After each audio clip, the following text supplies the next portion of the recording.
Hi, everybody. Welcome to FNS Wrestling Podcast, episode 97. I am your host, back to talk some wrestling with my co-host and teenage son, Jack. Say hello, Jack. Hi. Well, we can't go spoilers, but we did watch the first episode of what last night?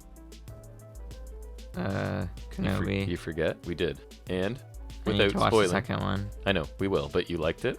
Yeah, it was good. Yeah, there were some appearances of characters that we won't spoil anything, but that you were happy to see.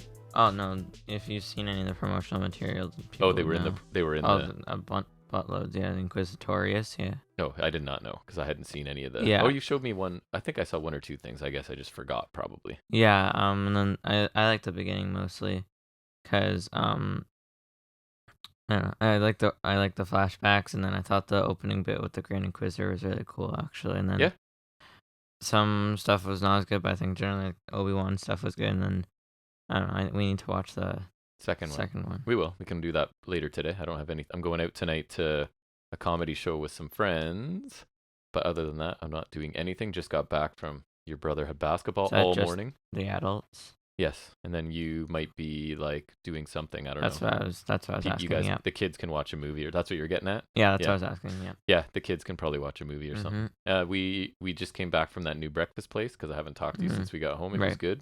Nice. Enjoyed it. I'm super mega full right now. Not even drinking coffee. That's strange. Yeah, no, that's weird. Yeah. Because I had two while I was out there. And I did the usual booster juice venture. You did on your own, a solo venture to booster juice. Yeah, it was actually like it took like way less time than I thought just to like walk there because like it took the shortcut. Yeah, just super like, fast. I don't know, it just wasn't as long. Like it lasted one.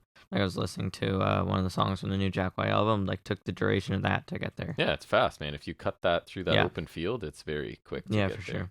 And what else is new in our lives? Not much. We had like after we recorded last week, there was basically tornadoes around us. Didn't we? I mean, we got heavy rain. But there was tornado warning. Yeah, there was, and a couple towns very close to us got just crushed by it. So we got kind of lucky, I guess. I was heading down to the city to see a Jays game, which turned out well. It was like just after you left. Yeah, because it started raining as I walked down the street to the party limo that we ended up taking. Yeah, and then it was like you had like just gone, and then it started like raining like crap. And then it was crazy weather, and then they ended up opening the roof of the dome. I still call it Sky Dome, Rogers Center, I guess technically.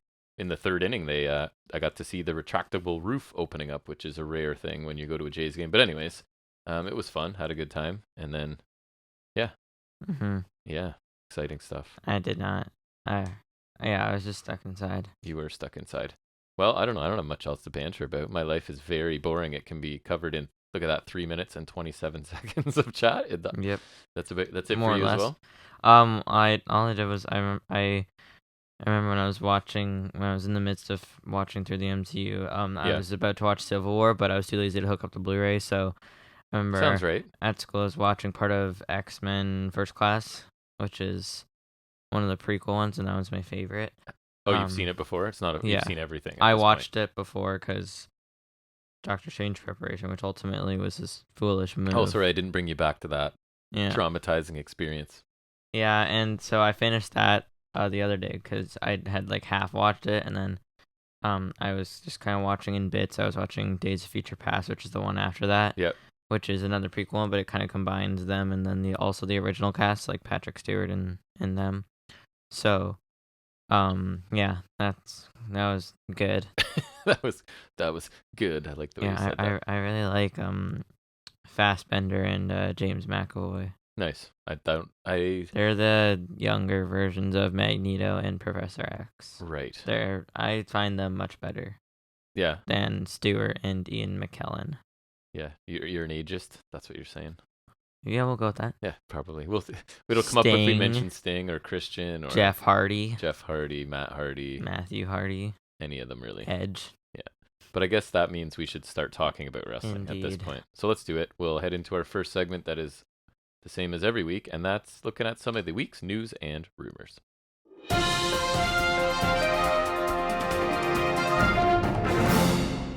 All right, so taking a look at some ratings, NXT Tuesday's episode averaged 551,000 viewers, which is down 8%, earned a .13 in the key demographic, down 7%.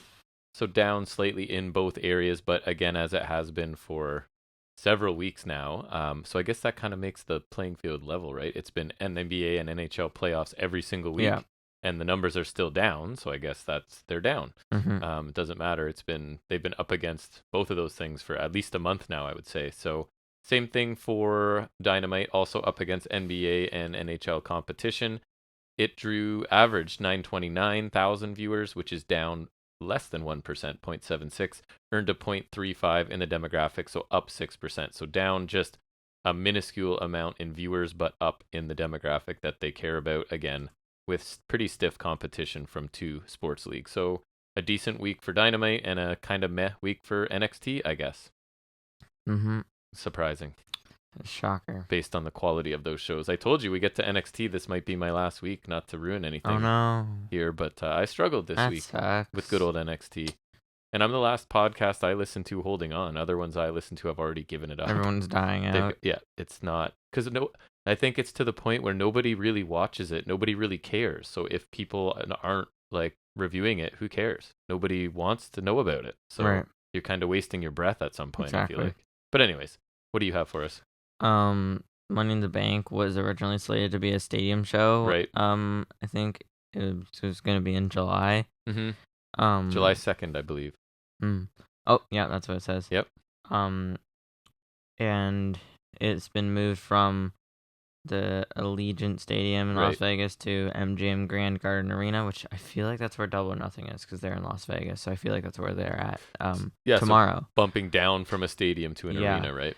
And one of the things I saw was like it's kind of, I think it was like said it's like kind of tricky to sell out a big stadium show when it's not called WrestleMania or even SummerSlam, Makes sense. Also with no matches advertised, right? Like if you throw out something interesting, just even like now, then maybe that's like a draw for tickets. But like they have nothing. Like it is money. I think it would have been cool to have Money in the Bank in the stadium because that would just be a change of scenery. But unfortunately not. Yeah, that seems to force them to have different entrance stages. So I was telling you, I saw they had like over 8,000 tickets still available, which is almost a third. I think the venue's like 24 or something, so that's almost a third of the tickets not sold, right? And they're not looking to have it look empty, I don't think. Right, so I think the stadium had like, it says it has a seating capacity of more than 60,000, and MGM Grand has 12,000. So so they're downsizing it to like normal. Significantly, yes, definitely.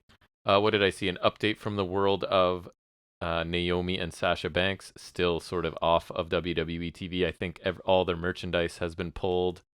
I think I saw that Naomi has removed, or maybe both of them have removed, any mention of WWE from their own like social media stuff. So let us take a look. Because their suspensions are indefinite, it is possible then that neither of them basically, the question was, are they still getting paid, right? So they are still suspended. And again, WWE does this thing where they'll freeze people's contracts, right? They did it to Rey Mysterio. I'm pretty sure they did it to FTR, where they'll just say, like, if you're not coming to work, your time stops on your contract, right? So they will just add that on to whenever they do decide to return. Right. So according to Dave Meltzer, WWE can extend the time on contracts of the wrestlers when they aren't wrestling without even telling the performers. And Danielson's another example too, right? He retired back in 2016 and they froze his contract, which is why he came back and did that GM run. So to like, if you, let's say you leave with 3 months left, you owe them his contract. You owe them 3 months. So it's basically, which I don't know if anywhere else does that. I maybe, but it seems strange to me that you're an independent contractor. Their contracts are pretty strange to begin with. Right. So they're not your employer when it's convenient for them, but they are when, you know what I mean? Whenever it suits them, then yes, you're our employee and we have your contract. So, which is kind of strange, right? We're going to freeze your contract, but they're independent contractors. So they don't really work for you. Anyways, it's a bizarre setup they have sort of there. Anything else news-wise for you? To maneuver out of anything. Yes, exactly. So Tony Khan was talking about why they didn't book Blood and Guts for Double or Nothing, because that was rumored. Because he said he said, I don't think it necessarily makes sense with what we had set up on the pay-per-view in terms of getting like the cage up and down for Blood and Guts. Yeah. Also, the seating because it means less ringside seats. So I guess it's a pretty cumbersome setup. But he does say it would make a lot of sense for Blood and Guts to come back to AEW. So I think they will probably do that at some point. But I think they're just looking because I feel like it'd be a pretty tricky setup for the whole pay-per-view. So it would. So what's the Jazz match being called again? Anarchy in the Arena. And have they revealed any I haven't seen detail? I haven't either any of what that's going to be. Yeah. Colt Cabana, big Colt Cabana news, right? He's surprised being earmarked to be involved with Ring of Honor moving forward. If and when that company gets started, I think it will. And basically, the Wrestling Observer newsletter could be due to issues with CM Punk, right? CM Punk is there now and entrenched, so Colt Cabana get him off of AEW and into, if he still has a contract, they want to use him for something, but get him away and onto a separate show, so that makes sense. Mm-hmm. It is a light news week if I'm pulling Colt Cabana's stories, right? Right, exactly. Because people are like, who? Oh, yeah, he's still there somewhere. I forgot he was in Dark Order. Yes. That's right, yeah. Anything else? I only have one more. It was a late week. So a few weeks back, W. Morrissey was Wardlow's. He was victim, surprise opponent. Yep. Apparently that the person originally approached for that spot was. Do you want to guess? Do you know? PCO. Killer Cross. Oh, I did hear. I didn't. So I heard that the headline was something about he was approached for something for AEW, but I didn't click on it, so I didn't know the details. Yeah, they were working, getting him to work that match, but then it fell apart when it was obvious that Scarlett would not be part of the act, and which kind of harkens back to, when he goes to the main roster and he didn't have any of that, and then he's just kind of stupid, and then he got his helmet and the studded thing. Yeah. The mask and the whatever. Yep. I saw a thing that they are reporting that they are making as much money as they did in WWE, not in WWE, with all the stuff they're doing. So I don't know if that's true or not, but that's what they're saying anyways. Basically, they did not need to go there and ruin NXT and fart on it. Yeah, we weren't a fan of the Karrion Kross run in NXT, to say the least. I'm tapped out for news. You? Me as well. So let's move into talking about the first show every week, which is a detailed review of AEW Dynamite.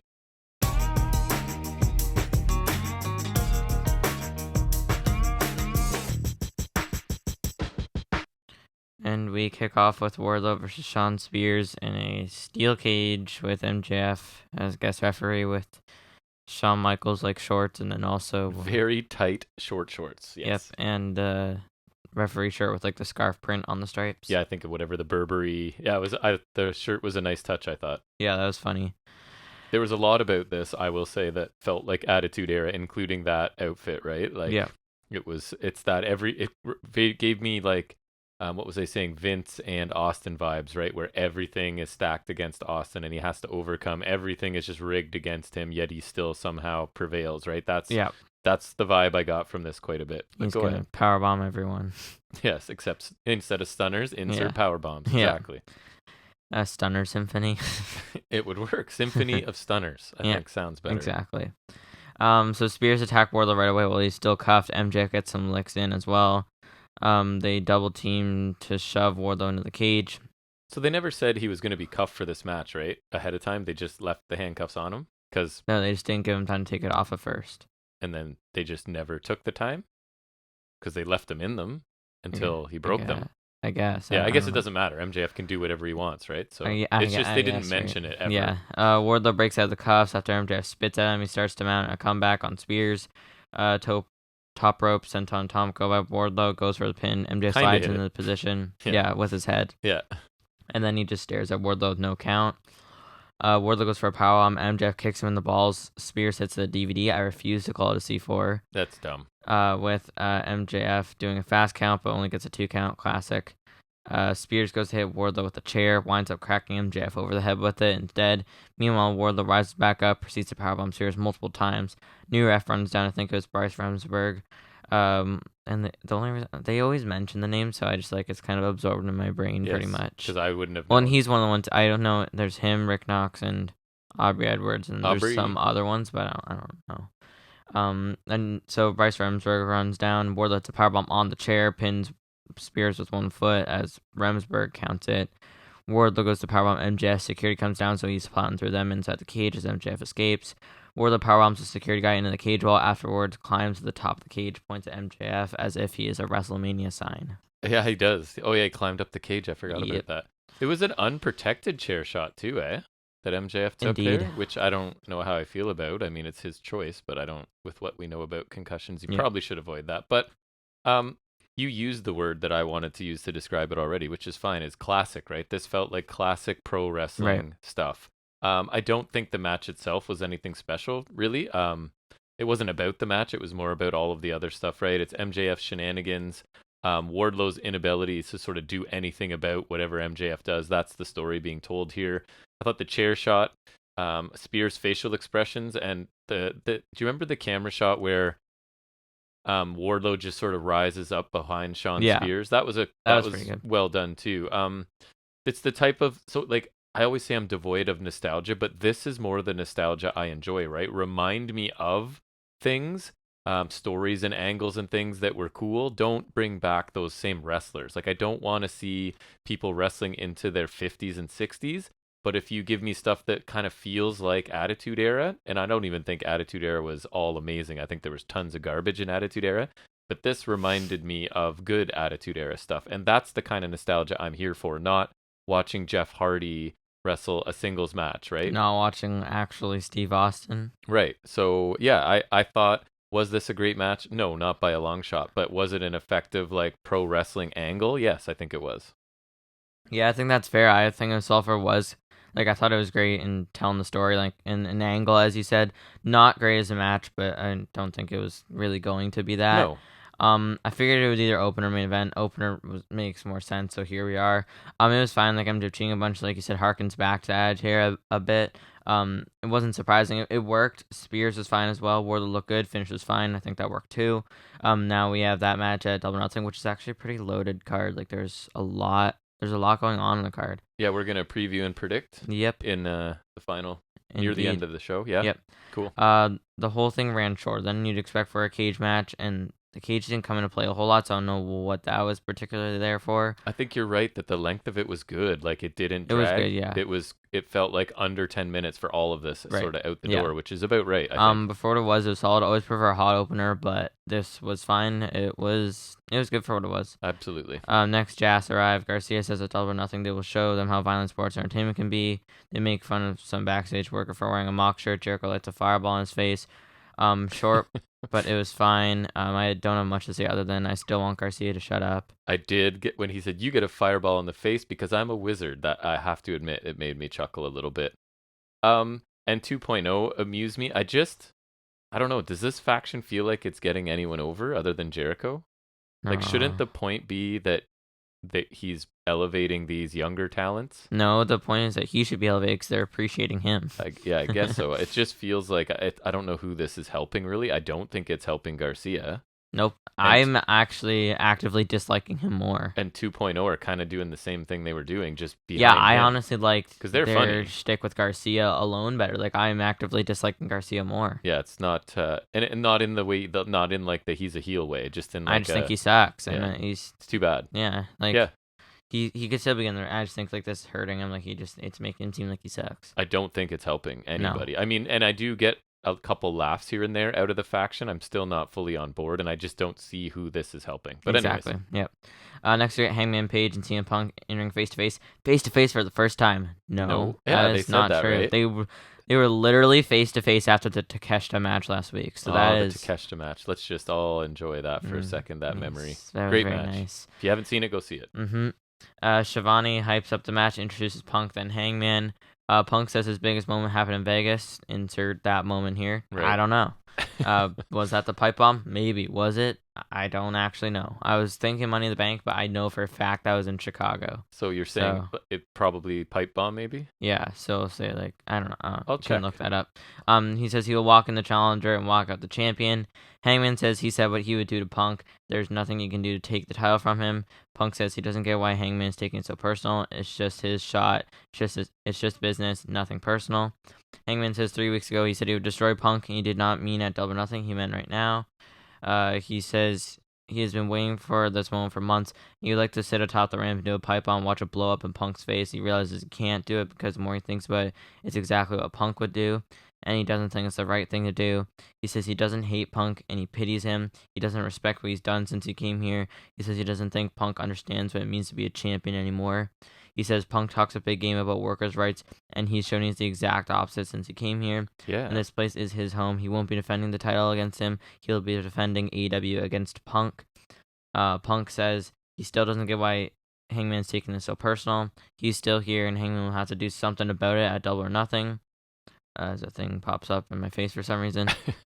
He respects Hangman, but he paved the road, and the house Hangman built was with the wood he chopped down, and he gave the blueprint. He says he will shake Hangman's hand on Sunday, and Hangman will shake his hand now.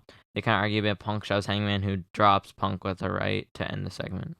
Yeah, I noticed my notes. I made a note of, I guess, that Hangman was getting quite a few boos to start this, right? Yeah, I think it started out that way, yeah. And then I thought both of them were really generic to start out. I was like, wow, this is what we're getting at the go home show for this. But then Page gets more personal and more intense. I thought he was great. He does start to win the crowd back over too. And I think the implication is that Punk's a fraud. Like, you say you're going to do all of this stuff and help the workers, but you don't, because that kind of felt like it came out of left field a little bit. I thought Punk's reply was solid, a little bit understated. Like, he's letting Page sort of shine here and be the one that's getting more intense and louder, and Punk's just kind of sitting back a little bit. So I like that as well. And then I thought we got just enough physicality, right? Like, they touch, but barely. Right, and we get a little bit of it. And I'm not sure who's going to win this match, so that's kind of refreshing, right? I think they've built this into a pretty hot feud. To complain, because I thought the segment was good overall, and it actually did add something for me. Do you, the positioning of this on the show feel weird to you? Not really. You're putting your, main event match of the pay-per-view, and I don't know, I just feel like this should be the closing segment, or ending the show. Or I just felt it was placed weird. It doesn't make this feel like this is the most important match. Didn't occur to me at all. Up. But anyways, I like the segment. What about you? Yeah, I like this a lot. I thought it was one of Hangman's best promos. At least one of the best in recent memory. I like the intensity here and his views of Punk, which aren't completely misplaced. Like that. I also enjoyed the contrast between he's getting really fired up, really passionate, opposed to calm and muted Punk. And I like that Punk keeps going back to this. I don't get why you're so fired up. It's not personal, it's just business. Because it's the perfect kind of phrase that, it works because he's, kind of laid back and that's right. But it's also, with him kind of slipping into the heel role again, I feel like it's also the kind of thing that he would know, that's going to keep setting off Hangman a little. It's going to keep pushing him a little farther each time.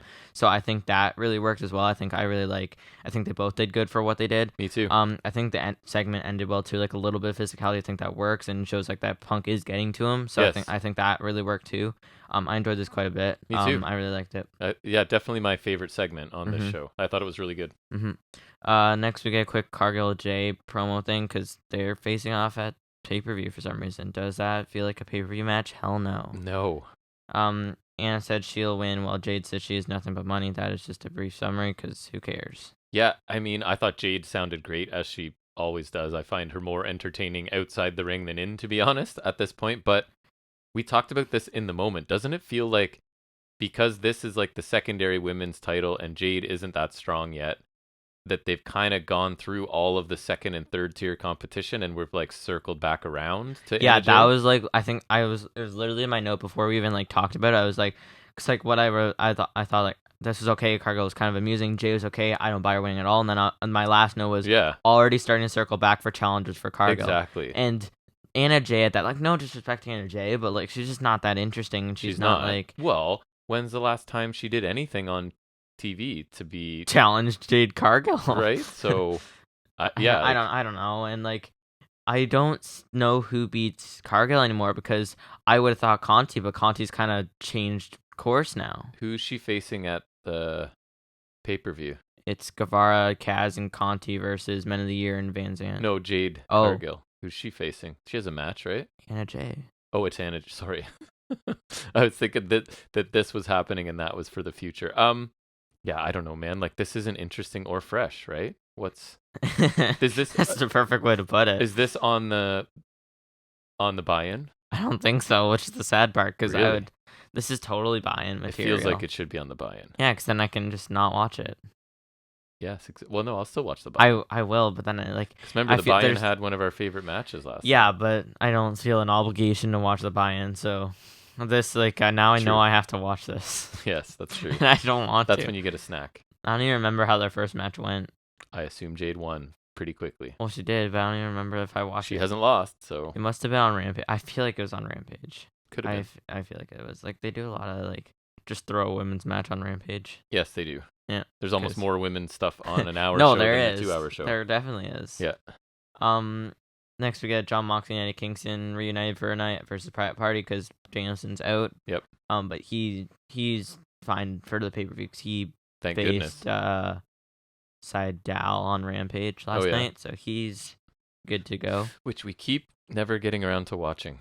It's just very inconvenient. It is, and then if there's something really interesting, we always get around to it. Yeah, that's but true. If there's if I don't feel an obligation to watch it, then I'm not going to. Agree. We have Regal and Jericho on commentary here again. There wasn't much here because it was pretty one-sided. Mox and Kingston attacked right away. There's Private Party double teaming Mox. Mox and Kingston did the stereo rapid strikes, and then so Mox won with a paradigm shift on Cassidy as Quen is in the stretch plum. On that's Kingston. I forgot. Post-match, Jazz attacked Mox and Kingston. Power and Powerful and Danielson come to even the odds. They're just the ref separate a mass brawl. Pretty typical. I do. That is my note on that too. Standard stuff. The one Jericho line to Regal, remember what he said to him? Congratulations on living another week, which I thought was pretty funny and mean at the same time. So yeah, I thought this was a fun match that accomplished all it really needed to. We got high-flying heels versus brawling, violent baby faces. So that's kind of an interesting dynamic, right? It's not the way it normally is.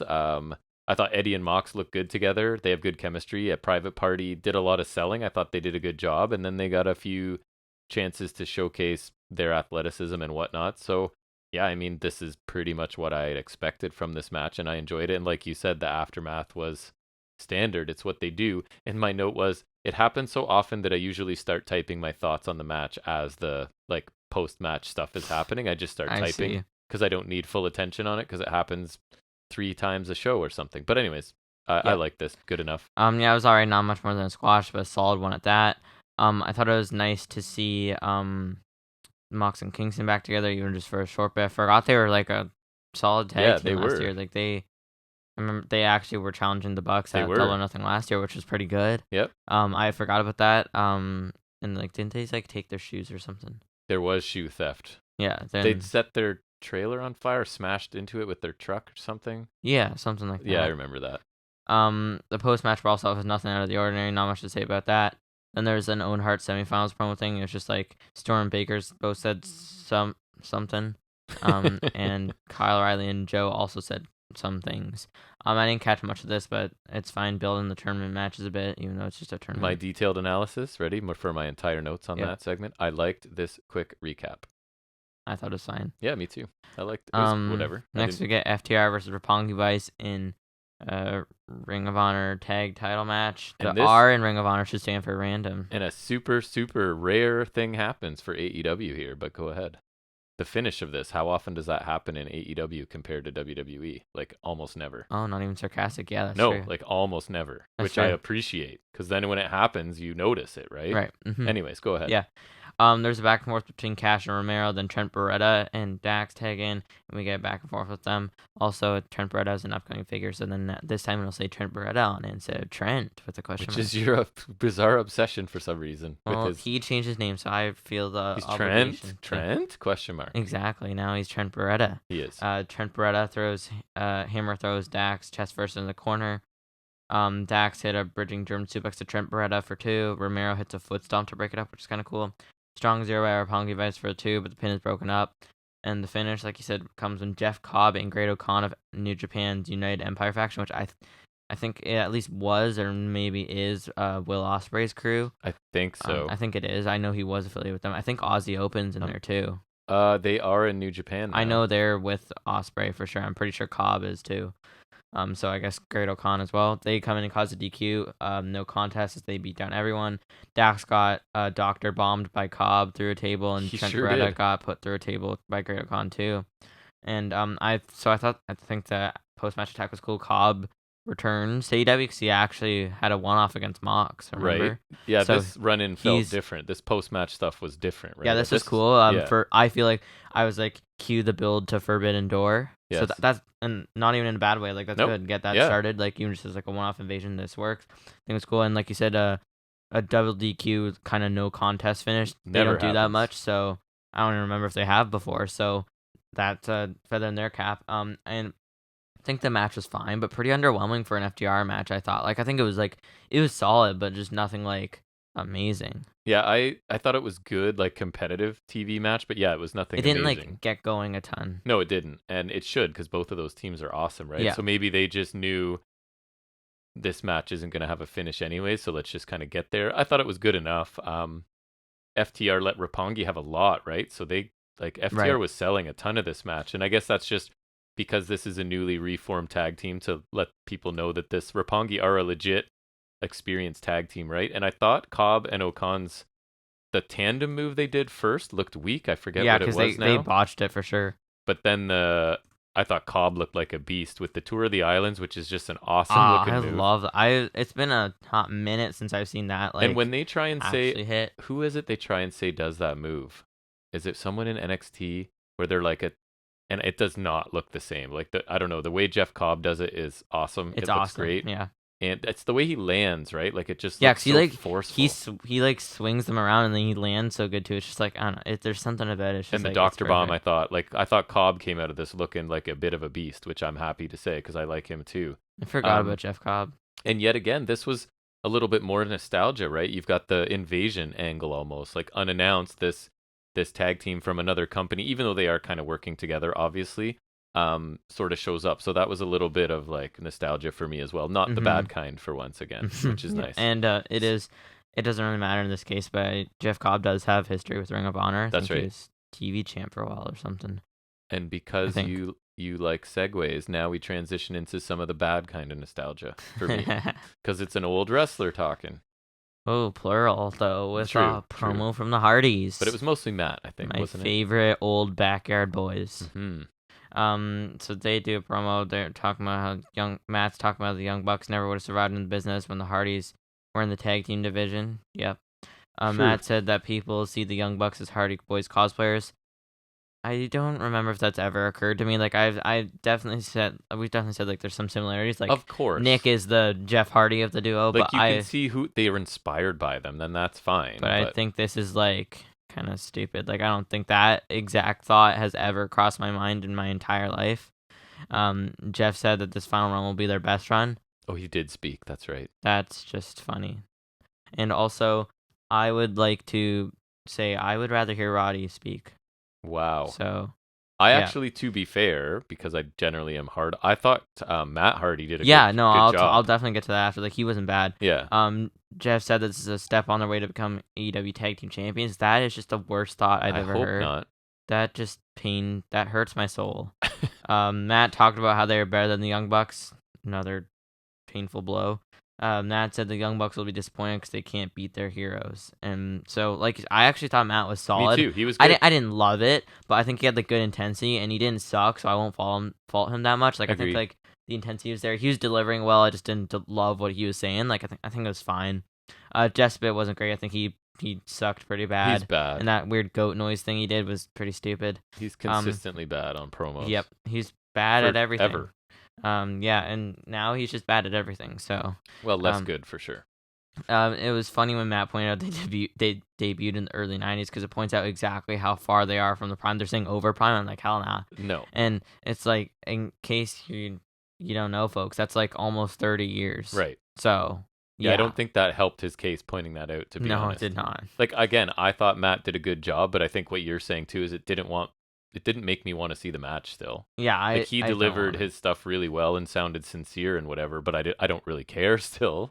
Oh, I actively don't care. But speaking of something to segue, I did care about. Ooh, 2 for 2. That's my new goal here. All right, we'll see. I know you love a good segue. I do. Or attempted. I won't call it good. I'll just say I attempted one. Yeah. You decide if it was good or not. I don't know. I'll give you that one though. All right. 2 for 2. Nice. 2 for 2. We next get Jungle Boy versus Ricky Starks versus my boy Swerve Strickland as I am holding a basic is here cool, and pointing man. to one on the shelf. Yep, double swerve in the house right here. And they're the same too, which is the funny part. Jungle Boy, so notable is Jungle Boy sends Starks into the ring post, but it was cool. He kind of like does a maneuver where he slides on the ropes and then swings around the post. Yes. To hit a clothesline, so that was kind of cool. Hurricane Rana off the apron by Jungle Boy to Swerve after a commercial break. Looked good. Jungle Boy went for an avalanche poison Rana. Swerve flips out, lands on his feet like a cool little boy. That was crazy. The crowd was like stunned by that, Yeah. which is tough Swerve to do is sometimes. A pretty cool boy. Yep. Jungle Boy goes for an out, or nope. Swerve has Jungle Boy in a suplex position, so like there's a bit of back and forth going on. So Swerve gets Jungle Boy in a suplex position after a smooth maneuver. He moves around really smooth. Like you said that like as we're watching it, like, and you weren't wrong, and I'm not trying to mock you, but he out loud a couple times you're like, he's so smooth. Yeah, and no, he's really just like is. the way he moves around, like the way he does some things, like he gets around. He's really smooth. Yeah, and he is. And so That's the he's word. got Jungle Boy up in a suplex, and so Starks spears Swerve, and Jungle Boy lands on his feet out of that to hit a super kick to Starks.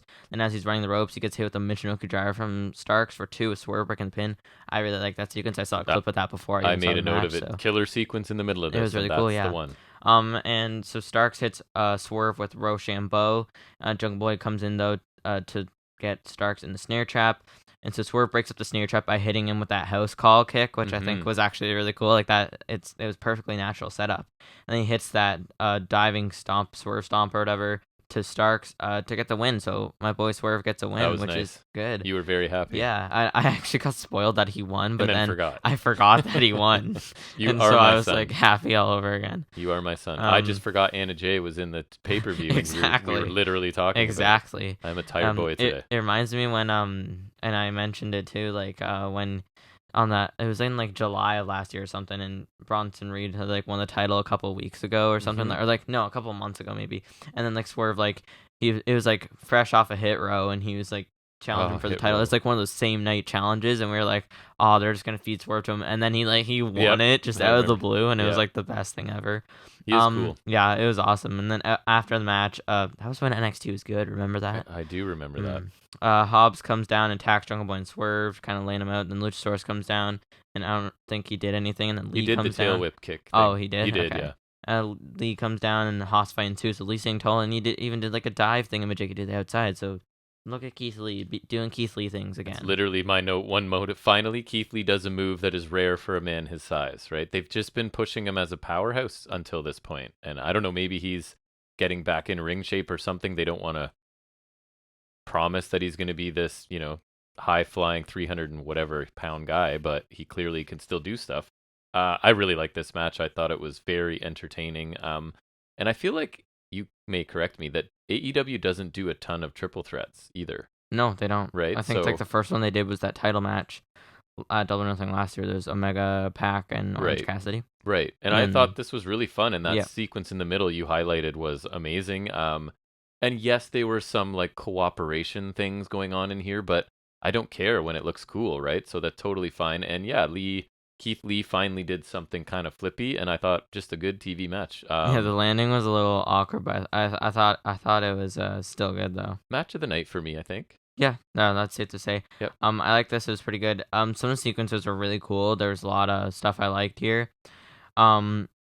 I think they got off to a bit of a shaky start because there was like a couple of things that were like a little botched, but they more than recovered it, I think. And it was a win for my boy Swerve, which makes me very happy because I think like it was kind of jarring when he lost to Starks, and then they lost to Team Taz, which that didn't anger me as much. Right as you're debuting, right? You need to get some wins. Because that tag match was good, so I won't fault that much, but still, nonetheless, very happy he's getting a win, and an important win too, because it was a good match, and a three-way. Post-match stuff was fine, standard, but a good match. Next we get a promo from Lambert and Men of the Year. I don't care. Yeah, I don't quite know what's going on with this, to be honest. Because I totally missed the thing on Rampage where they broke the TNT title, so apparently Kaz is aligned with Guevara now, I guess, because Sky betrayed him after... Did he? Yeah, because he made him think he was going to do like the fighting champion thing, and then after their match on Rampage, we didn't watch it, but... Did I know this? Fill me in. Keep going. So basically, you remember how like there was the whole respect thing? Yes. Like, so he cut in, so he won the ladder match, right? Yeah. So they actually had the match on Rampage, and like Paige cheated for him, and he pretended not to, but then he just hit Kaz with the belt after anyways. Okay.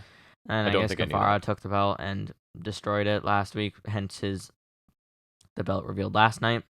And yeah, I don't. So without knowing that, you know what my interpretation of it was? Because I made a note, and my note is I kind of like that Sky is getting a fresh belt since Conti and Guevara disgraced the previous one. Like, I thought the idea was going to be like, they do disgusting stuff with that belt, so we're going to make a fresh one. I mean, they did. You were still right. You were still right. Or whatever, right? Yeah. Yeah, they did do that. You were still right without knowing anything. Yeah. So that's what. True. It's funny. Just on the off chance you were right. Yeah, that's what I thought without knowing. Funny. So Lambert says Guevara and Cass are stupid for thinking breaking the TNT title will give them a shot. He says because he's like American Top Team guy or whatever, so he knows a bunch of belt makers. Right. More like Tony Khan does, but sure. Loves the belts. Yeah, I guess this is one of those belts he was referring to. I think so. Lambert says he ordered a new TNT title before they even broke the old one. That just seems kind of stupid. So maybe that's why I thought that he wanted him to have a fresh belt. Maybe that's why I thought that. Yeah, and they will reveal Sky's custom TNT title on Rampage. Spoiler, it's like a Lakers colored one. I don't know if that's like the intention, like but that's purple? the look of it. Yeah, it's like because you know how there's always the sash Live? on the front. There's like always the sash on the front, so that's like purple, and it's got like a yellow strap. Oh, okay. I'm not not a purple strap. People are like raving about it. I think it's okay, but I'm honestly not loving it. And I find I rarely like new belts, except the AEW Championship belt is beautiful. I think like the black and red and gold one, like like the standard team style. I think that one's by far the best one. Or even like if we're going on custom titles, Miro's was really cool with the white and then the green sash. That was a cool one to me. I think this one's all right. I don't know what they're gonna do for the normal because this one's not staying around after Sky's done with it. You know what I mean? So I don't know if they're just gonna bring in a third black and red one because there's the interim one. So wait, there's still the interim belt. They just use that. So many belts. There's a lot. Stop saying belt. There's so many. Dude, can you hear Vince McMahon in your ear right now? There's so many TNT titles. Like there's remember the prototype one, like the silver one with the black logo. Had like nothing on it. Mm-hmm. Then there was we'll call it the Brody Lee one, which is the one with the red and gold, but with the red strap. Yep. And then there was the black strap with the red and gold, and then there was the Miro one, and then now the Scorpio Sky one. That's like a lot. Like that's 5 designs for one title since 2020. Yeah, in 2 years, basically. Yeah, that was math, so I had to do math there. But it's just like for Tony Khan, this is like a video game. You just have unlimited funds. You're like, I feel like making a new belt, right? I do think that's kind of funny. It's like you going in and designing belts just for fun on your video games. And the women's title has had 3 designs, those were warranted. Because it was a bracelet the first time. So that doesn't even count. I hated that so much. It was bad. It was the worst. It was a fine promo. I guess we have yet another design for the title, 5th. It's like the Cody Rhodes of AEW belts because like he was getting a buttload of figures. So it's the TNT title is what Cody Rhodes is to AEW action figures, or was. Yes, I guess. Anymore. Yep. I later saw it. It's fine, but the red and black is much better. Like I said, it's Lakers colored. I guess that probably plays in the Sky because I remember on his Tron I see like Kobe Bryant. So makes sense. Could be. Next we get Thunder Rosa interview with Shivani on stage. She's not wearing face paint like a little chump. She says she wants everyone to see her face. That duly noted. Saw it. Yep, saw it. Can confirm. It was there. Yep, it's a face. It is a face. That is true. It's the face of someone. Yep. That is also a fact. Who has worked for it and earned everything, and she says Deeb's not champion. That's valid. That's fact. I feel like she's ignoring the fact that she lost the NWA title to Deeb like a long time ago, but we'll go over that. That is true. She says Deeb complains and blames her past and her cosmetic changes. Should look in the mirror and blame herself. She says she used to look up to Deeb probably because she's younger than Deeb, so like child. Yeah, she would before saying she would travel to go watch her and stuff and looked up to her. Whether that's true or not, I don't know if anyone's ever traveled to see Serena Deeb specifically. She's pretty sweet. Yeah, but I don't think like people are traveling to see her. No offense. That's like that'd be like okay. I don't want to like be mean to him or anything, but like here it comes. Which means that'd you're going be to. That'd be like traveling to see Cesaro. Like no one's going specifically to see Cesaro, even though he's like great, but like no one's like seeking out Cesaro. No, you know what I mean? Probably not. Like no, I feel bad for saying that about Cesaro, but like poor Cesaro. Like they're both really good, and I like them, but like. Is it Claudio now? Can you call him Cesaro? Claudio Cesaro. Castagnoli again? No, I think it's gonna be Claudio Cesaro. With the vowels gone. Yeah, I saw it. No, O is Oh, a the vowel. O's there. Okay, Sorry, I so forgot the O's there. with You're right. removing two Who vowels. could possibly know vowels? Who could know letters? The English teacher. Sounds made up. The English teacher. Yeah. She says on Sunday, D won't see your face.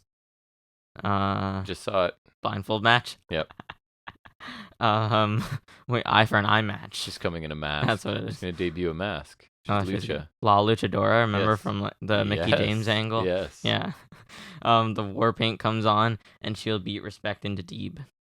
Nice. Yeah, I mean, so Thunder Rosa, I think I will say it now. She is not good at live promos, and when the crowd started chanting her name, it seemed like it distracted her a little bit. And then you even noticed at the end, remember the music was really loud and she was trying to talk? Oh yeah, at the end, the last time I was like kind of cut off. Pretty awkward. She definitely tried, and I don't think this was a bad promo, but I thought Deeb knocked hers out of the park last week. This one was solid, but I didn't think it was great. I haven't. What have you thought of the Thunder Rosa title run to this point? I think it's been all right. And while I would like someone else, I don't think it's Deeb's time. Yeah, I haven't been impressed with her title run, and I wanted her to have the title, and I think they gave it to her at the right time. I think it's been fine so far. I think she should keep going though, because I want to give her a bit more of a chance. Yes. I think she deserves a bit more of a chance, just because I think it's been built for a bit. So I'm gonna give it some time. I think it's only been a bit, right? Part of the blame goes to booking and presentation, right? It's not I think entirely. it could get better for sure. Yep. It was solid. I thought it was at least an improvement over her other promos. Yes. Nothing great, but it sounded solid in comparison. Yes. Right. She never sounds super comfortable. No, but this sounded better. I agree. It's a step in the right direction. I think later when in my overall thoughts, I said it's probably her best promo, but still not great. Yeah. Right. That's fair. The only thing is her last time was kind of hard to hear because they played her music too early. Really? So that was kind of funny. They did. Next we get Velvet interview for some reason. Yeah. Also, she's got a figure coming, so that makes about the same amount of sense. Rarely does a segment end, and we're looking at each other going, "What was like?" You were like, "I don't know what to write down." Especially on AEW too. I feel like that could be on NXT 2.0. Sure, it'd be like happens. Every I'd be week. like, "Yeah, no, that happens," but no, we had no idea what was going on. So Velvet, I had to take notes for this, or borrow from somewhere else. Borrow notes from. John Report, so shout out to him because I didn't know. He took a bullet for us. We were we watched it. We were sitting there watching it. I wasn't distracted. I wasn't sure what to call it. And we were you're like, I don't know what to say happened. Oh, I was distracted. And I caught on halfway through, and then I was just like. I wasn't quite sure what the notebook was because I saw her hand. Okay. Anyways, go ahead. Recap this gem. Red Velvet was interviewed by Tony Schiavone, who knew that Chris Statlander beat Velvet to advance in the tournament. She wasn't pleased when Tony asked if she was upset about the loss. Nope, she's feeling real chipper. Ruby Soho happened to be standing nearby or something, and she walked on the screen because she's facing Statlander in the semifinals yesterday, which she won. I figured because Velvet handed Ruby Soho a book of notes about Statlander because that's what people do. You have an entire notebook full of. And you hand it to someone you're not allied with. That you've never, ever mentioned before or nobody's ever mentioned before. Remember when Chad Gable was doing that once? Yes. You actually remember that? Yes, a little bit. Yeah. He was taking notes randomly backstage. Velvet laughed while Ruby said her last match with Chris Statlander was close in the TBS tournament, which feels like eons ago. Yes. That was the slowest tournament of all time. It was. Ruby's I want AEW to do a one-night tournament special, the WWE's UK one or not Cruiserweight. They didn't do that for Cruiserweight Classic, but did they do that for Mae Young? I don't know. I know they did that for the UK tournament, right? Yeah. So I want AEW to do one of those. Ruby tossed the book down, so R.I.P. book. I had trouble following this. I guess Velvet takes notes on how to beat people, and because she's a wrestling prodigy. Ruby Soho's promo style just irks me, and I can't even for sure tell you what it is. I was like. It's kind of like Keith Lee. It's probably my fault, not theirs, but I just don't like the way they deliver stuff. It doesn't work for me. I have noticed she hasn't been great, and then you're kind of pointing that out. I'm just like, oh yeah, she's kind of just not. And I don't know what this accomplished or what they were really talking about. So I guess that means this wasn't a good segment because I was completely baffled by what was going on here. I don't know if it's anything of consequence. We've probably spent too much time on it, but it happened. Setting up a Rampage match. Yes. This wasn't great. It was short. It was confusing. Hardly even knew what happened when I was done. Yep. Something about Soho isn't right. She's just kind of off in these backstage segments, and she's like almost good in the ring. I think she's solid, but she's like almost good. The more I see her, the less I like her. That's what I'm saying. It's kind of weird. I don't know. Don't care about her as Statlander. Again, I forgot they even had a first match. If you had told me they've never faced off before, I would believe you. I kind of feel like everybody at that level has already faced everybody. That's a fair assumption. Right. But I don't know. Next we get co-main event. Okay. Sure. Is what they called it. That's what they told us. That's pretty funny. Mm-hmm. And when our audio was starting. Yeah, so our audio started to lag behind the video by like half a second or less, maybe, it's so but enough to be annoying. It's even more annoying in wrestling because I feel like there's so many things that like. It's not like just people talking in like a movie or something. It's like, which is always super annoying, but like it's always like them hitting the mat, hitting like a chop or something, and it's like everything is off. And it's just, or like when you hear the ref say something, it's like the count's off. Like there's so many things in wrestling that are just like, if your sound's lagged, it's not good. Yeah, it was annoying. A few notables: there's a tornado DDT by Storm and a hip attack in the corner. Later on, the worst Alabama slam I've ever seen, and then, by Storm, and then like a field roll through. To roll Baker through, and then she counters and hits a air raid crash for 2. The air raid crash looked good, but yeah, she was trying to roll her through like Wardlow does to pick you up for another power bomb, and it was real bad. She did not look good here. No. Fisherman neckbreaker by Baker for 2. The finish was stupid. They botched it. That too. Yep. Baker sat down on a pin, holds the ropes for leverage to get the win. It seemed like hater interference was intended, but like it was. She was late getting there. Correct. Like it was just stupid. Yeah. Yeah, so the ending of this was botched, and instead of Hater getting the assist and Britt cheating, Britt just kind of won on her own, which I don't think is what they were going for here.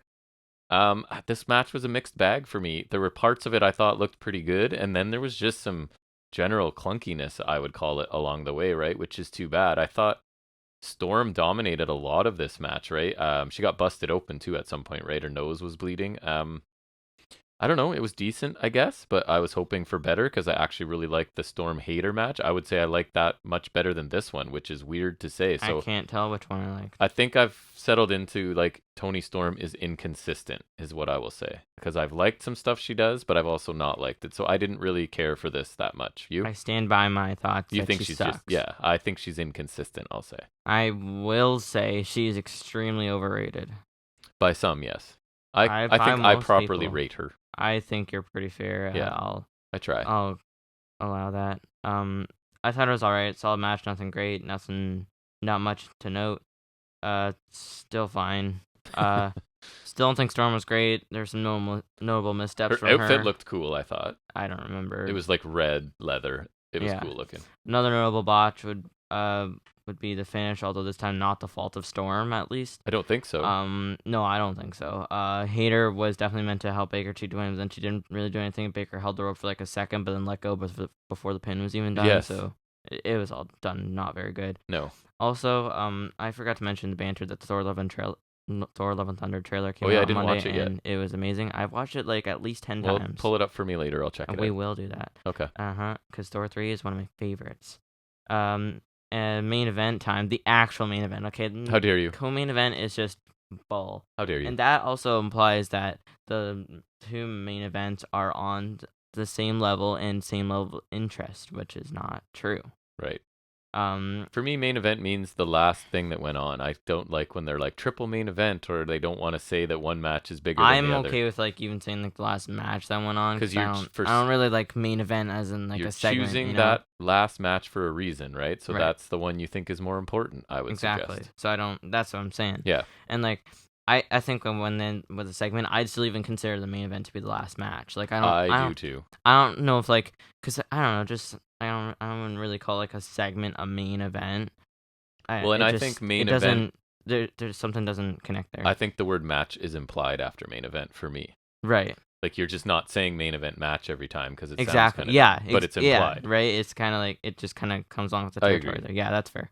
So it is Samoa Joe versus Kyle O'Reilly semifinals. The winner faces Adam Cole, baby. Right. Either way, an interesting match. Should be a really good match. Mm-hmm. So, and to clarify for anyone, the finals of the two tournaments are pay-per-view matches. Right. There's some strikes by Joe and a snap suplex for 2. later on, Kyle O'Reilly catches Joe with a high knee as he was running the ropes, and then arm wrenches him to the ground, which makes sense because of the attack from Big Boy and Jay Lethal and Sanjay Dutt with the lead pipe, the most feared weapon in all pro wrestling. It's ridiculous. The most feared weapon in pro wrestling that is exclusive to pro wrestling. Just bring a bat, man. Just grab a aluminum bat. Right. I don't like. Where do you get like are you like cutting off a pipe from something, or like because like the pipe's always like a specific size to fit like a weapon. Yes. But it's like, where are you getting these pipes? It's like the Wile E. Coyote ordering all of his stuff from Acme, which you probably didn't watch, the Looney Tunes stuff, but it's kind of that idea that he's because it's a ridiculous looking weapon. I can't stand it. I just don't know where like you feasibly get a lead pipe from. It just doesn't like in the wrestling gimmick store. You just weapons, or like just pick a chair because you can like hit him with the chair and then like put his arm in the chair and step on the chair with the large man you have with you. Like it just a lead pipe is just it's always really funny. And like, I don't just anything but a lead pipe unless it's in Clue, then it's cool. Oh, then it's fine. There's kicks to target the bat arm by Kyle O'Reilly, boot and a running senton later on for 2 by Joe. Big lariat by Joe for 2, which for a near fall, which is pretty cool. It was big. His chops are I put his chops are rivaling Walter's right now. They are huge. Yep. Who? Sorry, Gunther. Gunther Stark. And partly it's probably because O'Reilly's like, go ahead, right? Right. Like, just no, Kyle O'Reilly's cut me definitely in one of those half. guys. I don't care. Kyle O'Reilly countered out of the muscle buster, which is kind of cool, and he got into a Fujiwara armbar for a bit. There's pretty hard strike exchange. Then O'Reilly got an O'Connor roll for 2. Joe kicked out and countered right into the coquina clutch, and O'Reilly passes out to give Joe the win and heel face Adam Cole, baby. Right? Double nothing. This was a hard hitting match. I wouldn't say it was a fast pace, but it was steady, right? There were no lulls, which I like. They both work a style where most of their offense makes sense, right? O'Reilly targeted Joe's left arm a lot, which is logical, and he did a good job with it. You get the mix of like technical stuff, high impact stuff, and striking. So I enjoy the style of both of these guys. Predictable outcome, I thought. I didn't think there was much chance O'Reilly wins here, but a very good main event nonetheless. And I don't think we're getting peak Samoa Joe at this point, but he's still really good. I don't think I'd expect it either. No, so I think it's okay. But he's not to the point where I don't want to see him, right? He's still... No, he can still like... And he does have the benefit of working a style that still lends itself well to him. Like Jeff Hardy is not the same, because he's got a high risk stuff. Obviously, Jeff Hardy's also much older, but Joe is like... It's also like he works a style that is easier to work while he's getting older, like where you don't see as much of a difference. I'd even say like someone like Kurt Angle, like you could tell the difference, like when he was doing the last WWE run, like it was brutal. I feel like Joe, it's one of those styles where like sure you can see he's getting older, but like it's the difference isn't noticeable enough where like I'd have an issue with it, like you said, right? Like still it's good not matches. It's not a bad difference, and it's like it's pretty similar. Like he's still doing good. And I think him and Cole will have a really good match. Yeah, exactly. So. Like it's not like I'm saying like, yep. Oh, I wish it was Prime Joe. Obviously, I do wish it was Prime Joe, but like this is like, it's still not good. It's not too far removed from Prime Joe. I agree. I thought it was pretty good. Exactly the type of match you'd expect. A lot of hard strikes, but they look good. Like Joe is chopping hard, like you said. I like the targeting of the arm from Kyle O'Reilly. Made sense. Added a bit of a story to the match. Like you said, steady pace, no lulls, which is good. Like I don't mind that if that's what it's gonna be. Like at least there's no lulls. I like that he was able to counter the muscle buster, and then Joe had to resort to the coquina clutch instead. I don't think he's done that in AEW. I think it's been all muscle busters so far. So he's introducing a secondary finisher, which nice we've seen a lot of times before, but not yet here. So I like that Kyle O'Reilly was able to counter the muscle buster, which kind of forced a different finish. Yep. And like I said, I don't think he's used that in AEW yet. Overall, good main event for sure. Cole versus Joe Double Nothing sounds great. Yep. Overall, I like this show quite a bit. The opening match I thought was more an angle than a match, but I thought it was effective in that role. Mox Kingston Private Party was a fun TV match. FTR Roppongi Vice was good until you got the non-finish, but still, I like the debut of those guys was interesting. Triple Threat was great, my match of the night. Women's match, I think we can agree, was underwhelming. Main event was good, but I still like the Triple Threat better. And then for me, the only segments of consequence on this show were Hangman Punk, which I thought was really good, just oddly positioned on the show. And then the Thunder Rosa promo, which I don't think, again, may have been her best one, but still wasn't very good. So 2 pretty good segments, one that I really liked. Couple good matches. Surprise appearance by Cobb and O'Khan. Again, for me, this week fell just out of the A range, so I gave it another B+. I thought this was a very good show, but not quite an A-level show. What about you? Yeah, I think it's fair. I think matches. I think the opener was not great as a match, but I think it was an angle, so I'll just say it was good. I think that's fair. The Mox Kingston squash was fine. The ROH tag title match was fine. I'd like a different finish. I'm happy to see Jeff Cobb. The three ways was by far my favorite match on the show. I think that was really good, really clean. The women's tournament semifinal was all right, and the main event was pretty solid. Second favorite match, of course. And as far as segments go, the Hangman Punk segment I thought that was really good. I like that a lot. We had some solid packages throughout. I think the Hardys one even didn't completely suck. So you're right. That's a good point. It's a positive. The only ones I didn't love were probably the Men of the Year one, the Velvet, Statlander, Soho nonsense. Mystery. And then the Thunder Rosa promo, but even then not a huge fault. So I think a B+ is fair. It does kind of fall short of the A range, but I think it's in like a middle of the road B+. Yep, good show. Mm-hmm. We will now move into taking a look at trivia. We're going to consult our questionable book of trivia again. Questionable at best. And a segment we like to call Off the Top of His Head.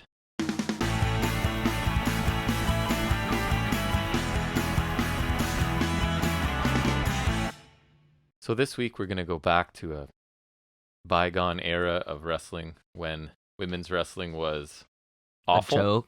A joke. Completely disrespected and ridiculous. And that is the WWE Divas. So I don't think we've done this. We were struggling to remember. Have we done this before? But I don't think we have. If anyone knows, then let us know. Sure. But I'm pretty sure because I read a bunch of the questions and I don't recognize them. So we'll see what you think. So I think we'll do them all because there's only 21. You ready? 21 Divas questions. Yikes. Remember, I have options if you need them. Question 1. Which WWE Diva holds the record for most combined days as Divas champion? I assume we're only talking Divas title now. You want options? I know it's 1, 2. I'll go AJ Lee. Correct. Very good. I know Nikki Bella is the longest single one. Yes. But I think her first run was really short. I would not have gotten that. I only know that because it wasn't like super recent, but I remember there was a ranking of every Divas champion, so it's a little fresh in the mind, but not completely. I'm pretty sure you're going to get number 2 right, considering you just answered it. Which WWE Diva holds the record for longest individual reign? Nikki Bella. Correct. Second to last. You're just predicting the next question now.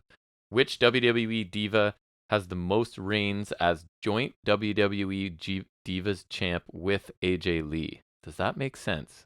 I think like who also has the most reigns? Because I guess AJ Lee's tied. Say it that way. So interesting. Do you want options? Yeah. Becky Lynch. What? She never held it. Charlotte Flair. She held it once. Eve Torres. Eve Torres. Yes. Yeah. It clicked in my mind once I heard it. And Natalya was the other option. I think she also held it once. Jillian Hall holds the record for the shortest reign. How long did it last? Well, I think it's like shorter than 9 minutes, but I don't know. There, you want options? Sure. 5, 10, 2, 1. 5 minutes. 10. Damn. You're close. At least you knew. I think Yokozuna was. At least you knew it was minutes. I'll give that to you. I probably wouldn't have gotten that. Because I think then Melina got drafted and beat her for it. Oh, that makes sense. When was the WWE Divas Championship created? What year? 2009. Very close. 2010? No. 2011. Other way. 2008. Correct. Damn. You were within a year on your first guess. That's pretty impressive. Yeah. Which WWE Diva became the inaugural Diva... Sorry. I'm going to read it as written. All right. Oh, my goodness. Never fit. It's the most entertaining part of our show is reading this. Which WWE Diva became the inaugural Divas Championship? She became the championship. So now when you win, you get her, I guess. I don't know. Right. Or like her face was on it's like the retro women's title where they put their picture in the middle of the belt. So who was the first one to win? Michelle McCool. Correct. True or false? She became the championship forever. This is an odd way to phrase this too. True or false? Stephanie McMahon conceptualized the title. I don't know. I don't even know what they mean by Okay, that. Stephanie McMahon invented women's wrestling, so true. No, it's false. Oh, She did not conceptualize the But title. she invented you. women's wrestling. She Okay, did. and maybe not Divas wrestling. She's responsible for the women's revolution. Single-handedly. Single-handedly. Even though she has two hands. Nobody else did anything. Double-handedly. Who is the oldest WWE Divas champion? Stephanie McMahon. You want options? Because I don't think it's obvious. Layla, Natalia, Stephanie, Nia Jax. Oh my god, she's actually an option. She is. That's hilarious. What were the first two options? It's not Nia Jax. Layla, Natalia. Layla. Correct. Yeah. I wouldn't have guessed that. I didn't think she was. I don't think she was exceedingly old. I guess just technically I wouldn't have old. guessed without options. This one I would get because I remember. Who is the youngest WWE Divas champion?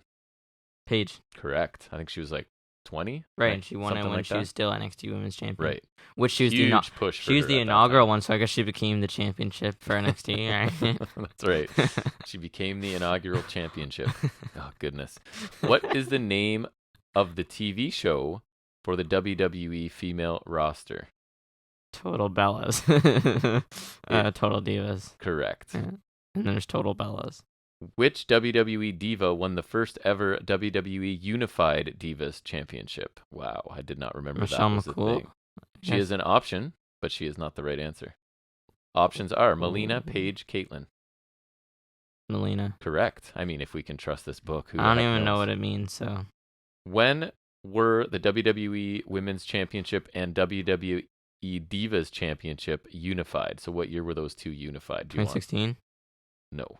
We're going the... okay. Sorry, I was thinking like when... No. Okay. I have options if you'd like. 2010? Correct. Okay, so Why that's would what I you was... know that? Because that's what I was thinking of the first time. Why would you know that? I don't know. I thought they meant when like the second women's title. Remember when they introduced the women's title and they retired the Divas title? So right. That's why I said 2016. Which legendary female wrestler was the first to proclaim herself as a diva? So who was the first to use that? I have options if you'd like. Options? Sunny, Marlena, Sable, Deborah. Sable. Correct. It was in fact Sable. I was going to say Sable as a joke before. In what year did the first ever Divas main event of the WWF between Stephanie McMahon and Lita occur? 2000. Correct. Why do you know that? McMahon Helmsley era, baby. Okay, that's fair. Yeah. I'll give you that. What was the name of the reality show WWE organized as a platform for divas to get signed? Diva Search. That one? Yeah. What? No. What? They're saying that is not correct. What is it then? You want options? I just want to know what it is. Tough enough, strong enough, big enough, or option D, which is my favorite, she's enough. I'll cut the last one because it's funny. Yes. So obviously there's only one of those that was a show, so it's a pretty easy guess. It's tough enough? Yes. Really? What? That's not Diva specific, though. I don't think, and I think their phrasing of the question, I don't think they're trying to say specifically divas, but divas were involved, right? It just seems like, I don't know. Hard to believe they didn't word the question well. Hard to believe. Which of these divas shortly held the male cruiserweight championship in 2004? Jacqueline. Correct. Actually, I probably would have picked that out of the list. I kind of remember that. What are the other options? Candice Michelle, no. Beth Phoenix, maybe. No, Mickey she James, didn't debut then. I know, but she she could beat if men. you didn't know the years. Right. Yeah. That too. Which WWE diva became the first to hold the Divas Championship twice? I have options. Maurice. Why do you know that? That's not worth knowing. YouTube you video. need to bump that out of your head and replace it with something useful. Well, it was in the ranking, and then I guess that just triggered the memory because I almost thought it wasn't her too. Something else. Which WWE diva? Why do I keep saying WWE? I'm just gonna say diva. Which diva? You know where they were wrestling? WCW. Right. Became the first NXT graduate to win the Divas Championship. Paige? No, we want options. Sure. I'm gonna read it as written. Catalan, Eve Torres, Stephanie McMahon, or AJ Lee. Stephanie McMahon is an NXT graduate. All right. I guess Caitlyn or Catalan. Catalan. And the answer also says Catalan, so you are correct. That isn't how she spelled it, right? I'm mocking them. I assume she didn't spell it Catalan. I don't think so. True or false? WrestleMania XXX, that sounds like 30, was the first time the WWE... How do you know that they know Roman numerals? Divas Championship would be defended at WrestleMania. 30 Divas Championship defended first time. I True or think, false? yeah. Correct. Who? Oh my God! Did they do it again? Please tell me. Is it the same question? I think I already asked you this. Okay, what is it? That's amazing. Same as question 9. Who is the youngest Divas champion in WWE history? What are they doing? Nobody proofread this. Nobody edited this. Who made this book? You should feel shame. So it should go in a museum. Do you need the option? All right, last question. My goodness. That's twice at least that's happened. Final question. Or do you mean 4 times? Because double repeat. If it's unique even. Which WWE Diva became the first to appear on the cover of Playboy in 1999? Sable. Correct. So you did very well. This book is quite entertaining, as it turns out, for all the wrong reasons. But anyway, very hilarious. You'd know a lot about Divas trivia, which is probably something you should, again, kick out of your brain and replace it with something else.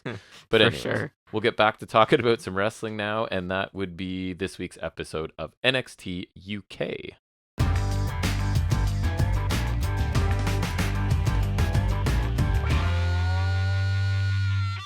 All right, so this episode starts with commentary setting up the main event of tonight's show, which we'll see Aked.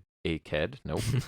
That's not even Catalan. That's just me speaking. I wish I could say I spelt it wrong, but that's just a talking problem, not a typing problem. It's Aked taking on Charlie Dempsey in a Heritage Rules match, and then they basically throw to the opening match, which is Mark Coffey taking on Saxon Huxley. So the story of this, I guess, is kind of that Mark Coffey is dedicating this to Joe Coffey, his brother, who left in a huff right after they... Wasn't he also injured after the match, too? They lost to... Was it a tag match they lost? Yeah. Opportunity to get in the triple threat, I think. Yeah, that could be. Storyline or real life? Yes. Which I don't know. you don't know. So Coffey's taking on Saxon Huxley here. Yeah, he tells us, he gets a little split screen moment to say his brother is gone and taking a break, but that when he comes back, he will see that there is a Coffey still in charge. So quick notes, Huxley had control early of this with his kind of unorthodox offense. Coffey then battles back before we get a sit-out choke bomb from Huxley that looked pretty good. Suplex, diving forearm, and Coffey ends up winning this match. I didn't think there was anything wrong with this particularly, but I wouldn't say there was I think it was like solid, but it's just like one of those matches that was just like kind of there. Yes, nothing special. Nothing great, nothing offensive, just like it was kind of there, not super offensive. And I kind of thought, if I had to guess before it started, that Coffey might lose here, because you could tell the story of like he's lost without his brother who abandoned him, and now Mark Coffey can't win because Joe was selfish and left. But I don't know where they're going with this story, but I thought there is some injury involved, whether it's storyline or not. And then I thought that would also, if you went that route, would be a way to give Huxley a quality win, because I don't know if he has any of those, and I don't mind Huxley. He's kind of a weird character, but I guess they decided to do other things. But yeah, like fine, but nothing amazing. Yeah, I think it was just one of those matches that's just kind of like, it was there, it was all right. Nothing super interesting, but not a waste of your time, I guess. Yeah, I would agree. Ivy Nile package is next. She gets to speak a fair amount here, which is that kind of sucked. Not the best idea for her at this point, but I get it. They have to. Good thing she's paired with Roddy, am I right? Right. Who can talk for them? Mako will find out what the Pitbull of Diamond Mine is all about, referring to herself. She didn't come halfway around the world not to win gold. So I thought even though this was a recorded segment, she still didn't sound very good. I don't know what it is, but she just does not sound And I great. think she has massive potential. Like, I know they're going to love her look, and I think she's fine in the ring for the amount of experience she has, but talking is hard, I think, especially when... English hard. And they're forced to... Everything is tightly scripted, right? It's not like, here's an idea, go say something that makes sense. It's like, here's every syllable that we want you to say. Right. So I think that makes it tougher. Every syllable. Von Wagner and Sam Gradwell sort of have a back and forth segment good. Here. Each man comments on the other while watching highlights of the other person too. Bottom line, Gradwell isn't afraid of Wagner, and Wagner thinks that Gradwell thinks he's a big deal but has never faced anyone like Vaughn, etc., and that match will take place next week. I actually thought that this was by far the best that Wagner has ever sounded. I don't even think he sounded bad here. I think he still sounded bad, but he sounded less bad where I didn't want to punch myself as much. Because instead of it like him trying to stand and sound like a monster, he's in street clothes, right? And he's sitting down watching TV, just commenting on highlights of Gradwell. It felt more natural, I guess. It did, but I don't know. I'm not saying he's the second coming of Eddie Kingston. He still sounds stupid. But I don't know. I thought this is a backhanded compliment. One of those like, considering who was involved here, I thought this was a fine package, right? Like, so I'm kind of complimenting and insulting at the same time. Well done. And I actually think that Gradwell, because I used to not really be sure about him, I think he fills a role in UK. Like, he's one of those guys you just want on your roster, right? He's a solid hand. That's right. Yeah. And he can sort of be face or heel or whatever you need him to be, exactly. right? Yeah. We then get Amelia McKenzie taking on Lash Legend. Speaking of good. Because I need Lash in my life twice, 2 different shows every week. That's what I need. That's what you need, yeah. And Damon Kemp, too, if that's the case. Anyways, this match happens, and Lash is just too big and strong early on. We get a flurry for Amelia McKenzie. They refer to her as Suplex Millie, and I'm not sure she hit a suplex in this whole match. But anyways, maybe Lash is just too big. Lash ends up catching her, bashes her head between the ropes, then hits a fall-away slam. We get another flurry for McKenzie, which ended with kind of an awkward-looking twisting neckbreaker. Then Amelia comes off the top ropes, kind of like you pointed it out, because I was struggling to describe it, but like she was going to hit a buckshot lariat, right? She kind of does that. It was kind of weird. Because coming off the top ropes makes it sound like she's jumping off them, but she's not. She kind of like flipping. But she flips or something like that. Right into a big boot from Lash, and Lash ends up winning the match. It was an alright boot, but like, who wins with that anymore? She does now. This wasn't great, but I've also seen worse from Lash Legend, so it got more time than I expected. McKenzie actually got a bit of time on offense. And I mean, just generally, I'm not a fan of 2.0 people coming here and racking up wins, because Amelia McKenzie needs to be built up a little if they plan on doing anything with her. So bringing over people from other companies to beat her when she's getting beat all the time by people in that company, like, it's not doing her any favors, right? But clearly they think the ceiling is higher on Lash, and maybe it is. Like, she looks impressive, right? Because she's really big and strong. Oh my god, her theme was so bad. I don't remember exactly how it sounded. It was like something keep moving like ooh or something like that. And it was abysmal. I don't remember. Like, hurt my ears. Yeah, it was very like her too, like her character, but like in the worst way possible, like the most backhanded of compliments. I'm assuming you were not a big fan of the match. No, I don't. Lash is really bad. Like, she's tough to watch. I can hate on Von Wagner all I want. Like, he might be worse. They're similar, to be honest. They are so similar, but like, I don't like. At least on this show, she was far worse than what Von Wagner did. As a whole, the jury's still out on that one. She's limited, but she has a bit more charisma or something, personality than Wagner does. Okay, yeah, she's got more personality, which is a backhanded compliment as well. Right. Earlier this week, Mark Andrews is spying on Kenny Williams, and there's some referees in there with Kenny telling him... I thought it was just like medical people. Maybe it was officials, we'll say then, right? That's fair. Kind. He's still looking for his stalker, and he has still the pictures with the string all over the walls, connecting everything. Like in the Batman. Exactly. Andrews tells Kenny he should worry less about his stalker and more about his match with Andrews. And then the officials in there tell Kenny Williams he has to take down the stuff he has on the walls. And then it's sort of over. I still think Kenny Williams is entertaining, but I don't think Mark Andrews is. And I assume Kenny Williams is going to get the win in this match because... Are they having a match? I guess that's what they're doing here. They seem to have a story for Williams where Andrews is just kind of there when they need him to be there. And that mysterious guy we don't know will show up. Who could possibly figure that out? So yeah, I don't know. This was fine, and Kenny Williams... Yeah, solid. I like Kenny Williams. He's one of my favorites here left. I think he's solid, and I think he's pretty entertaining. And Andrews is alright. I don't hate him, but he's just kind of there. He is. That's the role he's in now. He's just there if they need somebody to have a decent match. Shaw Samuel is taking on Damon Kemp, also over from Diamond Mine. So Kemp dominates early on with amateur style stuff. And then Dar is shown drinking from a flask as he watches, and at one point he finishes the flask. So I don't know if this is supposed to tease tension or what that was about, but anyways, I wrote it down. Shaw takes over with a very much a ground and pound style, controls things for quite a while here actually, and then Kemp takes over again with some more throws, including 2 belly-to-belly overhead release suplexes that looked pretty good. We get Noam Dar interference, and Shaw Samuels wins. Do you remember the finishing move to this one? I forgot. Unimpressive. Damn it. Triple H or Batista or Arn Anderson. Right. Spinebuster for the win. I don't. Or Powerhouse Hobbs. I don't find Shaw's style super exciting, but I mean, he's a solid wrestler. And despite Kemp's amateur background, we talked about it while we were watching. There's just something about him I don't like. I think like his look was incredible. Like I was joking, like it's like he looks like a jobber, even though they're putting him over, and then they didn't put him over because he doesn't look like he's not like a super jacked like Julius. You look at him and you're like, man, that guy's a beast, right? Or Kurt Angle or Brock Lesnar or most of those. Even Shelton Benjamin is a monster. Haas was this guy just kind of looks like a slightly muscular average dude. Right, and like he looks super boring. He doesn't talk yeah, right. Like his theme was like a jobber theme. And he made every sense of it. Obviously, he's got the amateur background, so they love that. And he can hit suplexes, which I'm a sucker for. I believe he's Bobby Stevenson, so... Great. I wasn't super impressed, but yeah. I didn't expect to be either. Yep. Then we get a promo from each of the teams in the upcoming triple threat match for the titles. They actually said quite a bit. I wrote down very little.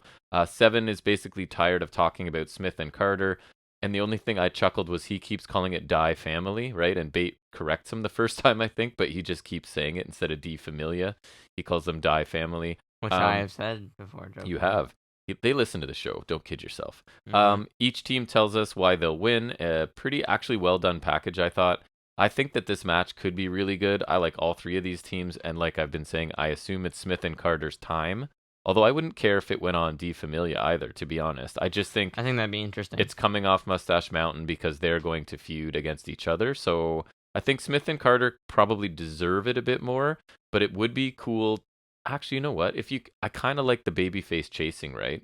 So if you have Die Familia steal the pinfall from them, and then Smith and Carter have to chase them, I think that's probably the best story to go with, right? I could totally do that, yeah. Yeah. Makes sense to me. Mm-hmm. Wolfgang consoles Damon Kemp backstage, offers to teach him how to do things the Glasgow way.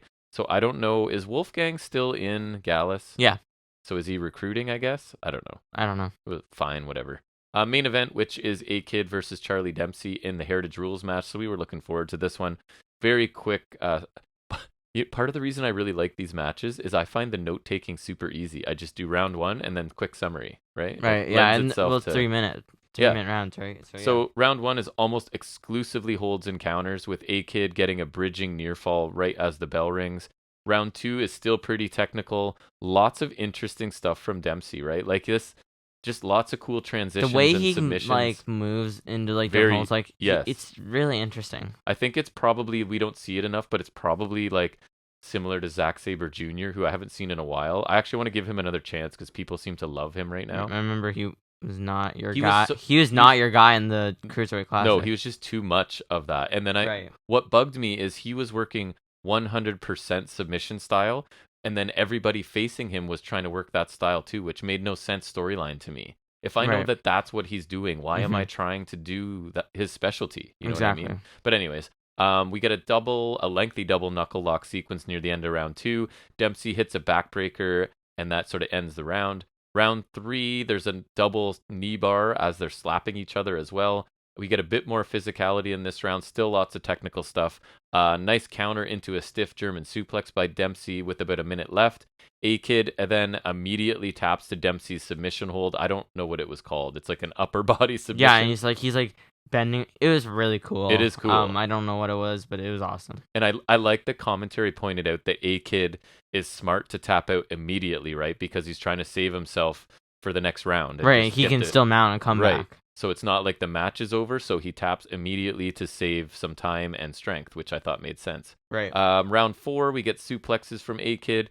Dempsey counters a guillotine into a double underhook suplex I thought was cool. We get a half and half that looked nice, and then that leaping kind of flying kick by A-Kid, when he hits it, it looks really good. So he gets a pinfall there to even things up at 1-1. Round five, the intensity, as always in these matches, really starts to pick up. Fisherman suplex by A-Kid. Dempsey counters an armbar into a powerbomb. And then A-Kid backflips off the top into a DDT, which commentary accurately call a moonsault DDT. Makes it a lot easier to call. It looked cool. Yeah. He covers Dempsey, but time expires in the round. So we move to round 6. We don't often get round 6 in these matches, right? I don't know if I've ever seen, because that's like the final round, right? So I don't remember seeing that before. I think you're right.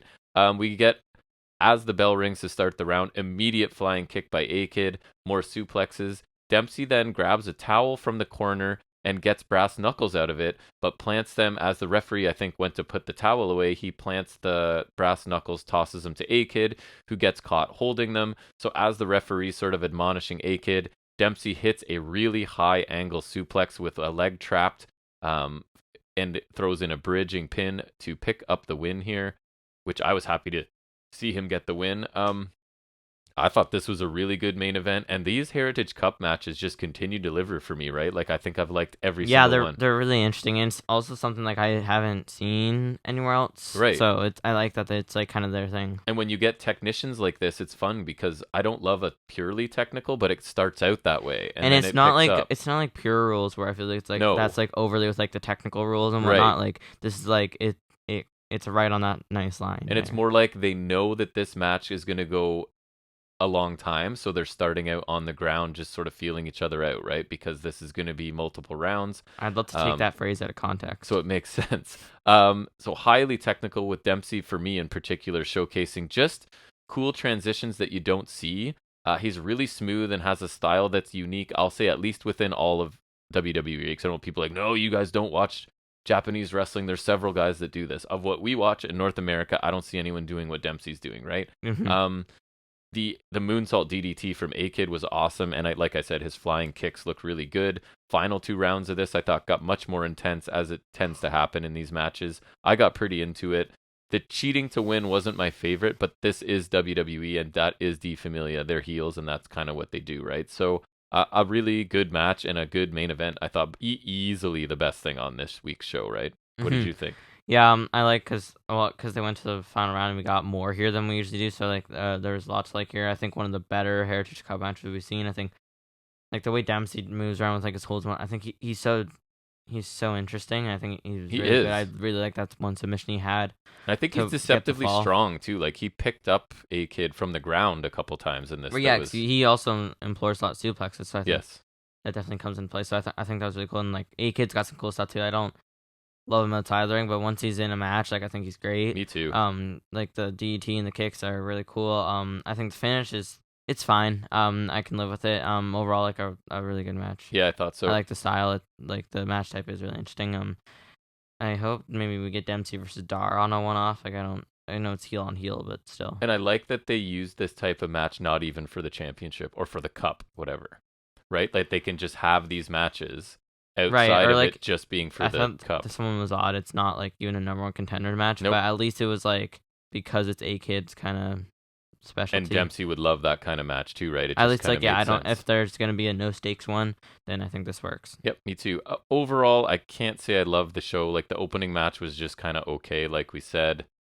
And the main event was really the only thing I would say people need to watch, promo and segment wise. Again, I liked the tag team kind of everybody got a chance to speak promo. I thought that was fine, but nothing amazing. I'm torn between C+ and B-.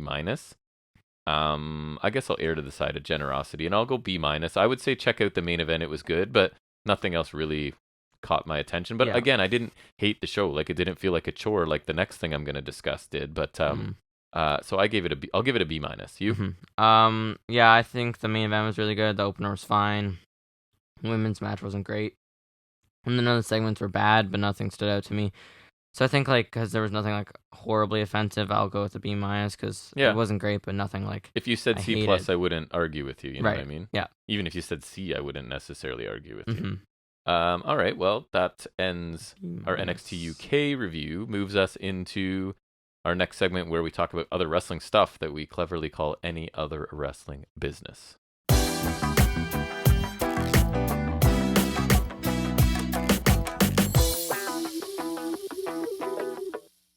All right, my friend, let's talk about what might be my last NXT, not watching it, but maybe covering it on the show. I'm going to see how I feel next week, I guess, or when Tuesday rolls around. But and then the next week, and then the I know next I keep saying, right? I just can't pull the trigger. Exactly. I've watched every episode ever, and it's tough to stop. But this... That may be one of your biggest mistakes. I got a bit annoyed on this show a couple times.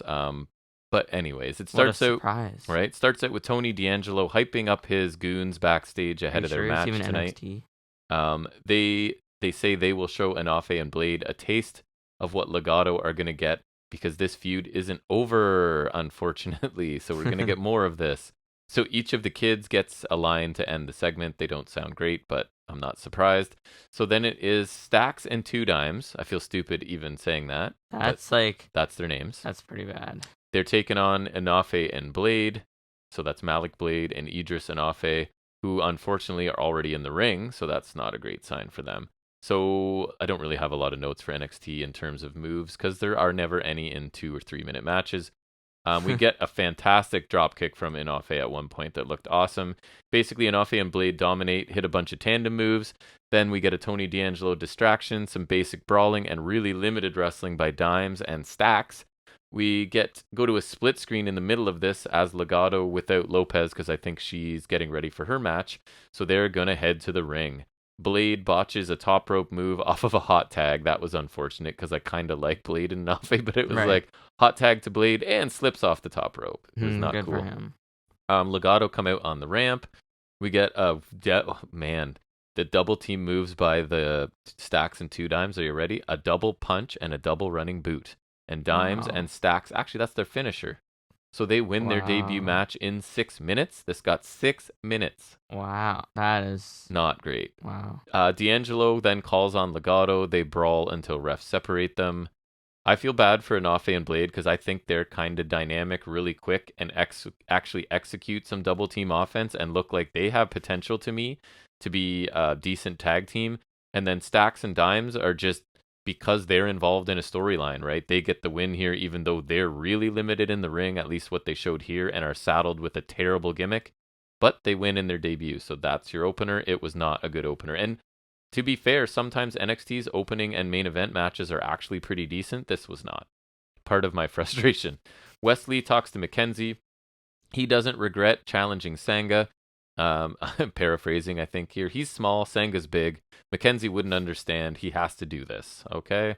And I thought, again, Wesley sounded pretty good here, but my notes before even seeing what happened is I don't imagine they'll actually let him win. I forgot Sanga existed. Which will kill the whole undersized underdog thing, that I think he's doing okay. Like, I'm doubting myself. My partner left. I'm kind of lost. I've got big bully guys picking on me. Like, he has a half-decent story going, especially for 2.0. But we'll see what happens, because now we get Sanga taking on Wesley. Does he still use the MSK theme, or is it different? Don't know for sure, actually. Don't remember. Sanga does, I must say, hit a gigantic Beal and just throws Wesley across the ring, and then he's targeting Wesley's taped ribs for much of this match. Lee gets one flurry that finally takes Sanga off his feet out on the floor, but Sanga hits a huge clothesline and a chokeslam for the win in... Under 3 minutes? Correct, 3 minutes. Wow. So Zion Quinn comes out to attack Lee just because he hasn't taken enough crap. So surprisingly, Sanga protects Wesley from Zion Quinn. New tag team. Quinn retreats, and it looks like that's what we're getting out of this. But anyways, my comments... The little guy can't survive on his own. No, that's exactly where I'm going, right? Take the guy who's actually telling a decent story in Wesley, doing some pretty good character work, I think, and have him get squashed by a guy who has absolutely nothing going on at this time. Lee looks bad coming out of this.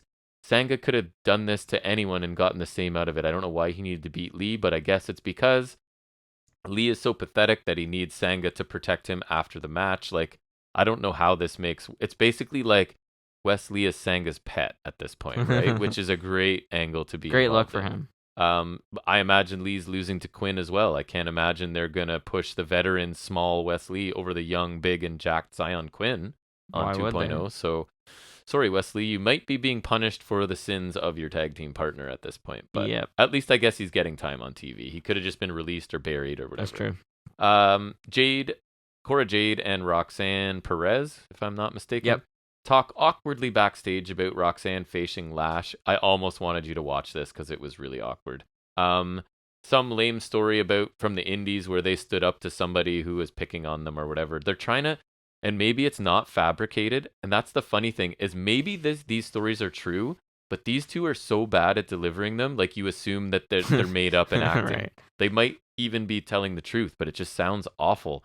Jade said she wants to watch the Lopez-Alba Fire match from the crowd, and she will. So these two, they just don't sound good, and I don't like to say that about Roxanne because I quite like her in ring. But again, maybe they'll improve, but then we just finished talking about Jeff Hardy, who 25 years later still can't talk, right? So some Right. people just never figure it out, I guess, Yeah. but hopefully they will. Earlier today, some random guys told Braun that they saw Joe Gacy's hooded, whatever, druids, the people that are with him, in the locker room. I think that's what they said. Anyways, Braun barges into the locker room, and did you know what he finds, Jack? Do you know what he Duke finds? Hudson. It's mind games, Jack. It's mind games. It's a picture taped to a locker of him 20 years ago with his dad as like a toddler. With the Hall of Fame ring? Mind games. A picture. He's like, how did he get this picture? Internet. Amazing. I groaned out loud while watching this. I don't know why this feud continues. It's been an absolute dud to this point. Shows no signs of improving or stopping. So great. Elektra Lopez takes on Alba Fire. So Elektra Lopez is now a jobber because she gets a little bit into start and then eventually a headbutt and a swanton by Fire, which is a lame She was a finish. jobber before too, so. Well, she was kind of getting some. I mean, I before think. Legato. Oh, yeah. So jobber del Fantasma. So Alba Fire wins in under 3 minutes. Correct. It might have been 3 minutes. Is that the firebomb or is that the gory bomb? She doesn't do it anymore. She won with a swanton. Is that the firebomb? Is that called the firebomb? I can't remember. You could call that the firebomb. No, I think they called the KLR bomb the firebomb. She just didn't do it. Gory bomb. Didn't need it. Right. Anyways, Elektra Lopez, after losing here, walks up to Cora Jade in the crowd who was watching eating some popcorn and knocks the popcorn out of her hand. The audacity. That's the word I'm looking for. How dare you? I thought Alba Fire looked fine, but again, a 3-minute match. I can't really give you a lot of analysis on a 3-minute pretty much jobber match, but I guess at least a veteran got a win against a young person because that's not usual here. And a Cora Jade Elektra Lopez feud is not like take my money. No, that's not. Give me my money back. And I'm locking my wallet. Extra money. Putting my wallet in a safe in a vault underground. You have to pay me to watch it. Just in case we didn't get enough of them in UK, Damon Kemp is on the phone as the Creeds and Ivy Mile, as my notes say, but I'm pretty sure it was Ivy Nile. They walk up. Kemp tells them that Roddy hurt his ankle. So I don't know if you remember, but Damon Kemp and Roderick Strong were supposed to have a tag team title match against Pretty Deadly. Was it for the titles?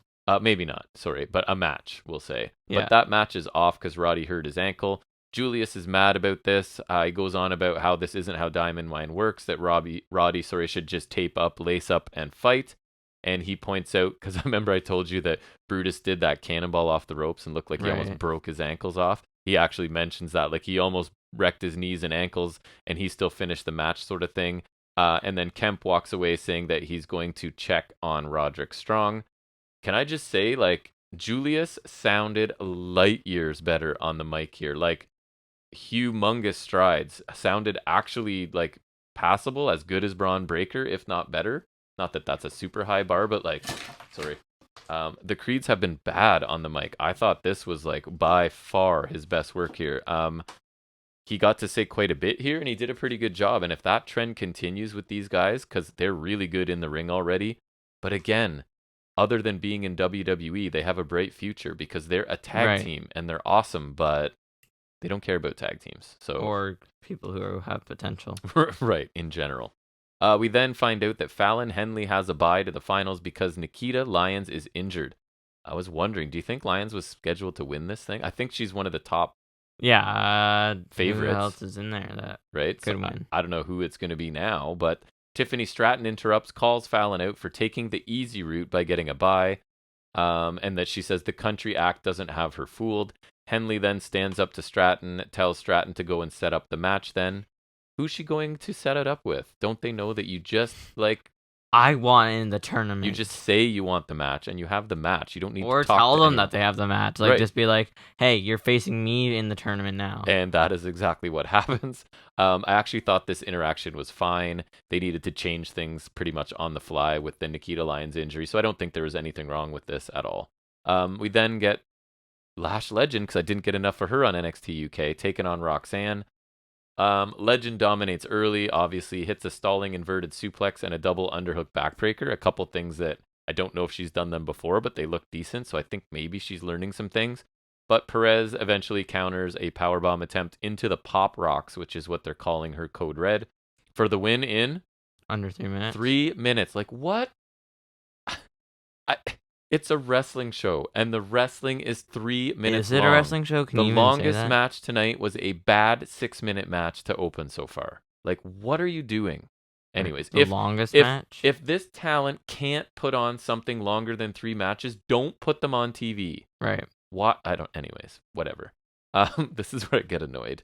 So, another 3-minute match. Lash hit a couple of new moves, I guess. Looked a little better than usual. Perez was fine, but these quick matches that they have her in just have her like selling, pulling out a quick win, which I'm not a huge. It's like, now, forgive the comparison. It's like Darby Allin ultralight. You know what I mean? Like you're gonna get beat up for 2 minutes and 20 seconds, and then you'll get 30 seconds and you'll win. Okay, cool. Right. Mandy Rose is responding to Indy Hartwell's challenge from last week as she's walking with the rest of Toxic Attraction backstage, because we got to wedge these 3 in the show as much as we can too. And Carter and Carter and Katana Chance. That's right. So they attack Gigi Dolan and JC Jane, and Rose just kind of keeps going because I guess she's got to head to the ring for her match. So she offers no resistance, lets her faction mates get beat up, and just heads to the ring. Because that makes sense. Indy Hartwell versus Mandy Rose. So at least there's a chance that this match is okay. Right? No, there's no chance. It's awful. It's bad. It's a bad match. It's not good. Oh my God. Weak strike exchange. The anger. Spinebuster by Hartwell for a near fall. Toxic Attraction and Chance and Carter show up and they brawl. Jane ends up in the ring, takes a boot from Indy, who then turns right into the running knee from Mandy Rose for the win. They gave this 9 minutes. This got 9 minutes. Almost 10 minutes. That's 9 minutes. Yikes. Wendy Chu attacks Mandy Rose on the ramp with choose your weapon. Of balls. A sack full of play balls. Because I think Mandy Rose accused her of not having balls. Ha ha ha. Because she's a woman. Is humor. There are children writing this, I am pretty sure. This match was bad. Or Out of Touch Old Men, one of the two. So I didn't have high hopes for this, and it's still under-delivered. A lot of this felt like slow motion, or like, you know when we're in the pool and like when your brother and you would do like a wrestling match underwater and you hit moves? That's what it felt like to me. Right. That's the pace of this match. Yeah. No spots of any significance. Not an impressive outing for the face of their women's division. And I don't know what this means for Indy. I could easily see her being released, right? Because she's kind of in that gray area of you're not fresh and exciting, and we just brought in a whole bunch of young women, but you're not an experienced veteran that we can use to like help get these people over and improve them. Yeah, I don't know if they have plans for her either. Which is too bad, because there's been times where I thought she looked okay, but this was bad. Neither of these women can carry a match, apparently. So she has no way anymore. It was no good.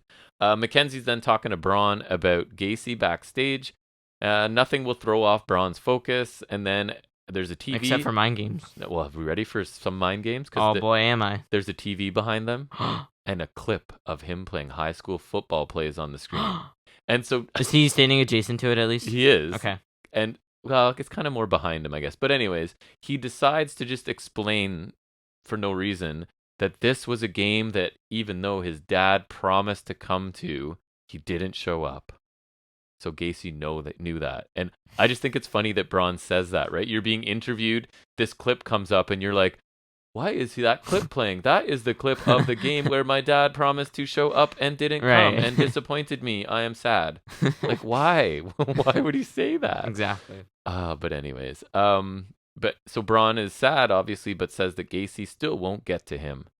This is awful, and we're getting multiple annoying segments each week.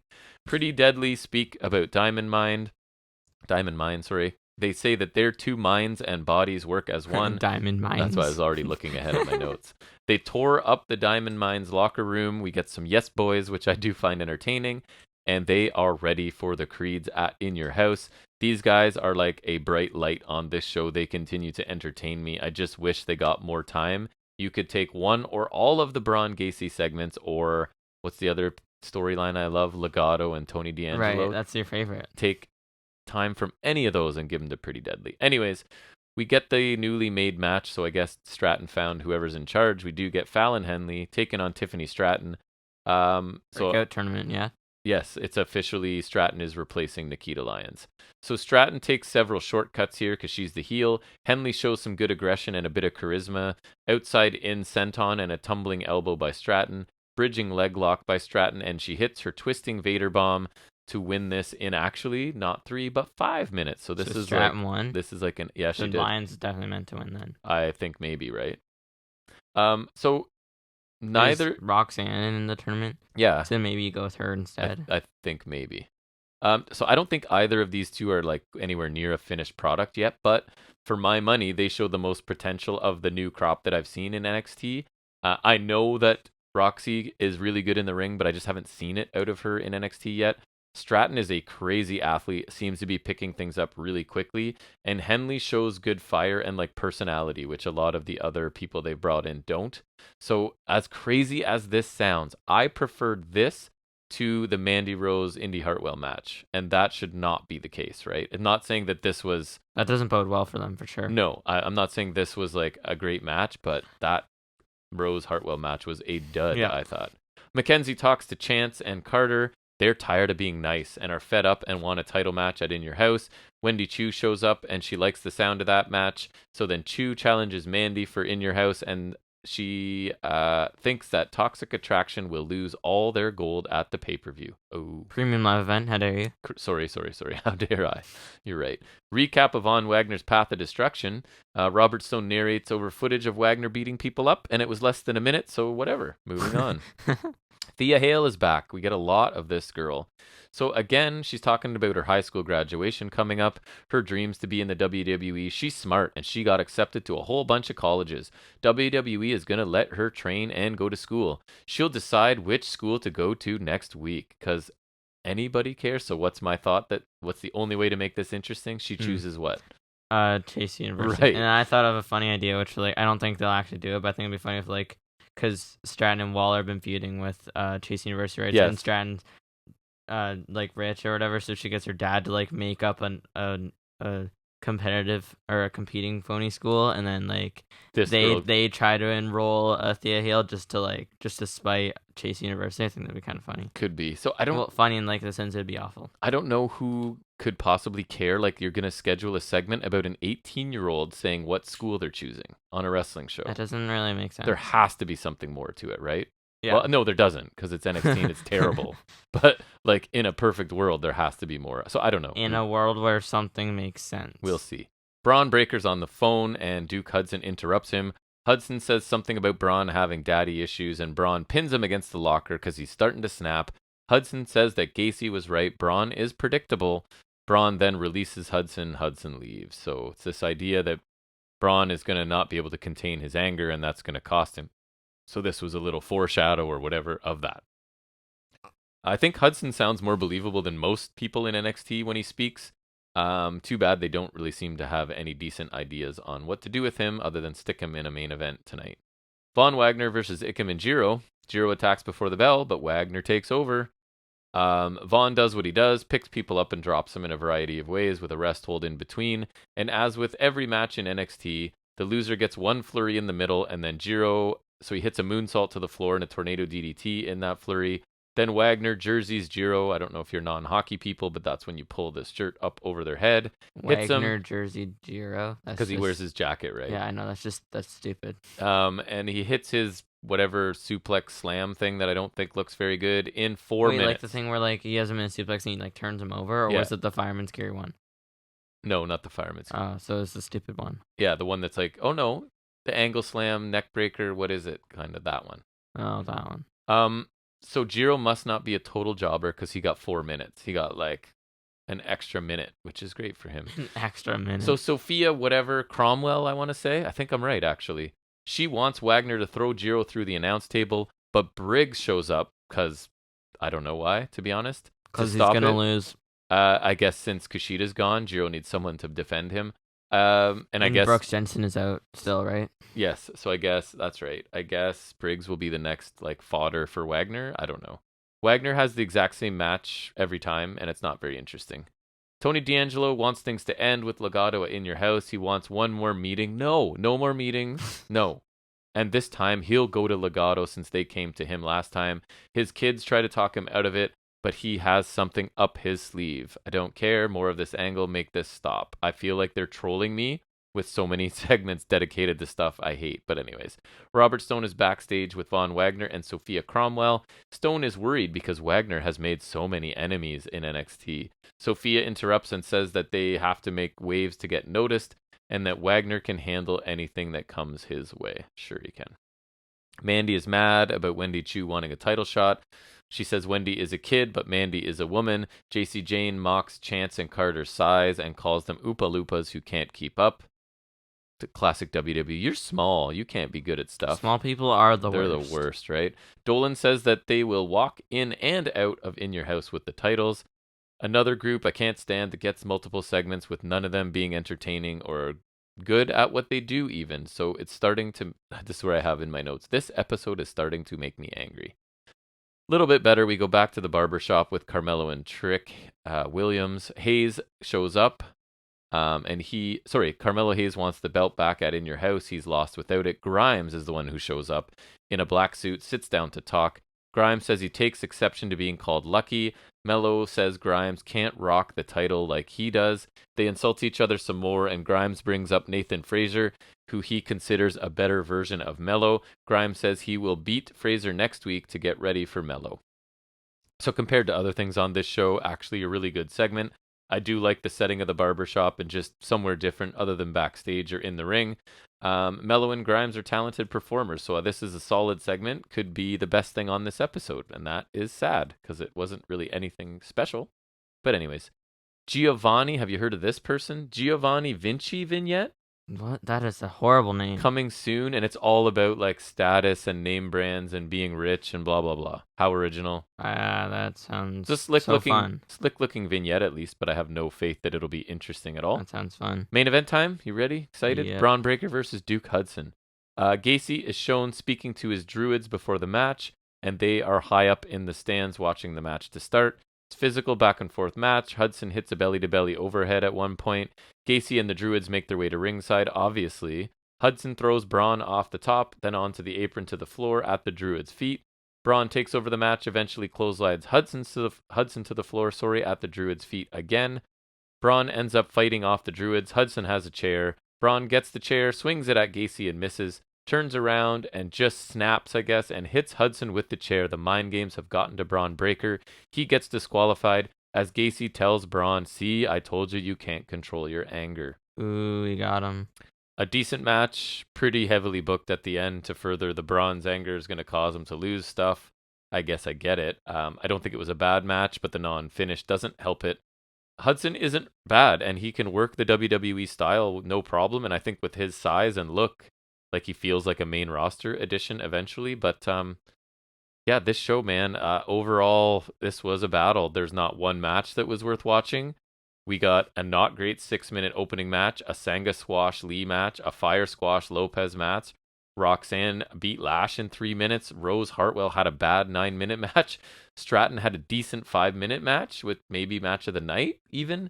And Wagner squashed Chiro and an okay main event. So I think Diamond Mine, Carmelo Hayes had decent segments, and then we got too much of the Gacy Braun, Legado D'Angelo, Toxic Attraction crap that has to be multiple segments each show. These storylines are making up the bulk of these shows outside the ring, and none of them, not one of them, is remotely interesting. So I can't pass this show. Like, I started to get a little elevated even talking about this nonsense. Not one match worth watching. Segments were repetitive and poorly written. Makes me angry a few times watching this, so F to this nonsense. And then I have in brackets, F to this nonsense in more ways than one. So I don't know, man. I don't know how much longer I can do this. I could replace this with a show equally as bad that's an hour. You know what I mean? So let's say I switch to NWA Power, and it's bad. I don't even know if it is. I haven't watched it in a long time. But it's bad, but it's an hour. Right. So I don't know if NXT going forward. Again, if anyone is outraged and needs me to cover NXT, let me know. But I'm not sure if I'm going to keep doing it. It just isn't fun anymore. I know it's fun to listen to me get mad sometimes, but so that's it for me. I think we're going to do our preview. Next, we have an AEW Double or Nothing preview predictions because that's tomorrow. Yes. So I'll I'll say the match. I'll give my picks. I have. Go ahead. I'll be doing mine off the cuff. Put mine out already. So the buy-in match, which is Hook and Danhausen versus Tony and Mark Sterling. I picked Hookhausen. It's a no-brainer. Has to be, obviously. Can't disagree with you. Would have to take Hookhausen. There's no way that they're losing. So trios match, mixed trios match, I guess. Kaz, Guevara, and Conti versus Men of the Year and Paige Van Zant. So I thought it was kind of a tough call because it's Van Zant's debut, but also there's a stipulation if Kaz and Guevara lose, they can't challenge for the TNT title again. That being said, Kaz probably won't amount to much in AEW anymore. So, Guevara's already held the title 3 times. So I don't know if it even matters if they can't challenge for the title. So I'll just take Men of the Year and Van Zant because it's her debut and I just don't. I will disagree, and I will take the other ones. Just looking at like their current status on the shows, I don't feel like. I feel like they thought they were doing something with Men of the Year, or sorry, it's America's Top Team in Men of the Year, whatever, and that they kind of have gotten. They got confused when Sammy and Conti became the heels. Yeah, and I feel like I could see they don't know what to Van do. Zant's debut, so. Yeah, but they've not mentioned her in weeks now. Like they don't. She's now like I was wondering where she's been. So I'll at least we have one we disagree on. So I'll take the others. One that was set up recently, which was kind of random, but I'm all for it. Darby Allin versus Kyle O'Reilly. I heard that was going to happen, and it is. I think both of these guys could benefit from a win, but Kyle O'Reilly seems to be mainly on tag team action with Red Dragon, so I think they could use this to give Darby a quality win for once after a while. So I'm gonna take Darby. I think he deserves just a win on a bigger stage. So I think that'll be good for him. I don't think O'Reilly has big things slated in singles like you're saying, so I don't think a loss hurts him, and I think getting Darby wins, just keeping him strong, right? Yep. So I'll take Darby as well. Next we go Death Triangle versus House of Black. I think this is another one of those matches where it's kind of a toss-up. I'd say Death Triangle could use the win because Phoenix returned recently, and they've only recently been full force again. And we've yet to see this match proper, but on the other hand, House of Black haven't been doing much other than Rampage squashes. I'd like them to continue the streak, so I feel like it's kind of a toss-up. But I'd rather see House of Black win, maybe via some Malachi Black shenanigans, like with Mist or something like that. The match could be amazing. Yeah, it should be pretty good, and we could get like a rematch with another stipulation. So I think at least for this first match, I'll take House of Black. I will also take House of Black, more going on the same sort of like who's been featured more prominently lately, and I feel like. Not that I've liked what they're doing with House of Black. They're at least trying to do stuff with them, whereas... Death Triangle... Well, at least Death Phoenix is also in the tournament, I guess, right? Yeah. So there's also that. I'll take House of Black. Mm-hmm. And I'm really looking forward to that match, I must say. Young Bucks versus Hardys. I took Young Bucks because screw the Hardys. They don't deserve it. I don't care what the smart pick is. Screw the Hardys. I do not want the Hardys winning, so I will also take the Bucks because I don't know. It's not believable to me at this point. Baker Soho women's tournament finals. I'm taking Baker. She's just better. They could do a rematch with her and Rosa because with the lights out match technically being off the books, they're even at one apiece. Yep. So they could use this for a rubber match. I don't think Ruby Soho has been doing that great, so I don't think she needs this win. She can have a competitive match, but she shouldn't win. Taking Baker. I'm taking Baker. I feel like she's at a level where they want to be adding things to her resume, right? Because she's going to be prominent and they can start listing off stuff she's accomplished. Exactly. So I feel like this tournament is for her. So I'll take Britt easily in that one. Next we have Joe Cole, which is the men's tournament finals. I think it has to be Adam Cole. First and foremost, he's my boy. I'm not going to bet against him. Also, I think Joe can be occupied with the ROH TV title and the Lethal feud. And like Baker, if Cole wins, sets him up nicely for a third match with Hangman, which I'm definitely here for. And it just occurred to me, while they did screw the pooch on Gang Gargano and LeRae to come in together, now we have the prospect of Cole and Baker both winning their tournaments, which I think also turns out nicely. I think that must happen, so I think definitely Adam Cole. I really don't want to make the same picks as you, but I think the whole Samoa Joe going to more ROH type of stuff is where I'm going, and that Cole... I think Cole has more to benefit from winning this. Cole needs something for me right now to just sort of elevate him, as weird as it sounds to say that, so I'm taking Adam Cole as well. Next we have Anarchy in the Arena, Jazz versus Ed Kingston, Power Powerful, and Blackpool Combat Club. I don't see how the babyfaces don't win here. Jazz can take a loss too. I'll pick Kingston and Co. I don't know much rationale here. In the efforts to not make all the same picks, and again, I don't really know who's taking this. Yeah, same. I'll take Jazz just to switch it. That's up the ones I'm not like super like. I'm not strongly on the fence. I agree. I don't feel too strongly. I am on the fence. I'm not strongly on one side. I mean, yeah. So yeah, I'll take Jazz just to keep things interesting. The opposite of that now, we have MJF versus Wardlow. I'm obviously taking Wardlow. They've done a great job building us this moment since last pay-per-view. It's clearly Wardlow for the win, but sometimes the obvious choice is the right one. I don't know how it's not Wardlow, right? Right. I don't know, and maybe they're clever enough to do something where it's MJF, but I But can't. then he can't sign, so I feel like they kind of. Right. I don't know how you maneuver out of that Right. afterwards. So. Good point. I forgot about that he can't sign with the AEW. So yeah, it feels like there's not much chance I have to take Wardlow Right. on that. The way it's been built and booked, Yeah. it's Wardlow. Cargill versus Anna Jay for the TBS title, which that exists for some reason. Can't disagree on this one, I don't imagine. Cargill, because I can't imagine they changed their mind since Jay's first challenge for the title. I still don't understand why it's on this card. But clearly Cargill wins. I don't even know who's primed to beat her anymore. No, it's Cargill, right? There's no way that they're talking about her undefeated streak and it's going to be someone she's already beaten who hasn't been featured in any way for weeks and weeks and weeks. It's Jade. Right. Next we have the tag title 3-way, which is Jurassic Express versus Team Taz versus Swerve and Keith Lee. So I'm fairly confident the champs retain again, because I think we should build to like a bigger challenge to take them titles. Like, for example, Red Dragon doesn't have to be them, but just throwing them out there. I do think there's a slight chance AEW swerves us a bit here. No pun intended. And both of the challenging teams are solid, so it could happen. But I think the safest pick is Jurassic Express. I think they're the most likely. I think there's a solid chance we get a surprise and there's a title change, but I think more likely than not, it's a title retention. All right, so I will disagree for this one, and I will take. I think you make a very good case, but again, to make this interesting, because I'm not married to anyone in this, I'll take Swerve and Keith Lee. I would like to see that. That would be interesting. I think it's time they pull the trigger on this Christian Jungle Boy thing that's clearly brewing. And then I think Swerve and Keith Lee have not been booked super strong, so this might be like the throw them a bone. Sorry, we kind of. Because they haven't looked great since coming, right? So although I have liked them more since they formed the team, right? Which again, hey, you guys kind of look good as a tag team. Let's push you right to the top. Right. So I'll take them. I would like that. I'm okay if I'm wrong there. I don't feel super strongly, but yeah, I'll take them. Rosa versus Serena Deeb. I think Rosa's retaining. I think she's not had like the best one yet, so I want her more time to prove herself. Also, I think Baker wins the tournament, sets up the rematch. I'm not really looking for Baker versus Deeb. I just don't think that works. Like, it'd be good in ring, but I just like it just doesn't mesh well. I think Deeb has a chance, but I don't think that's down the line. Yeah, they're not done with Thunder Rosa as champion yet, I don't think. I think Deeb is a champion down the line for sure, but the timing is not right at this point. I'm not even sure if they'll give her the main title. I for sure see her as a TBS champion at least, but it may be the main title. I could be wrong, but I don't see it anytime soon for sure. And then the last one is Hangman versus Punk.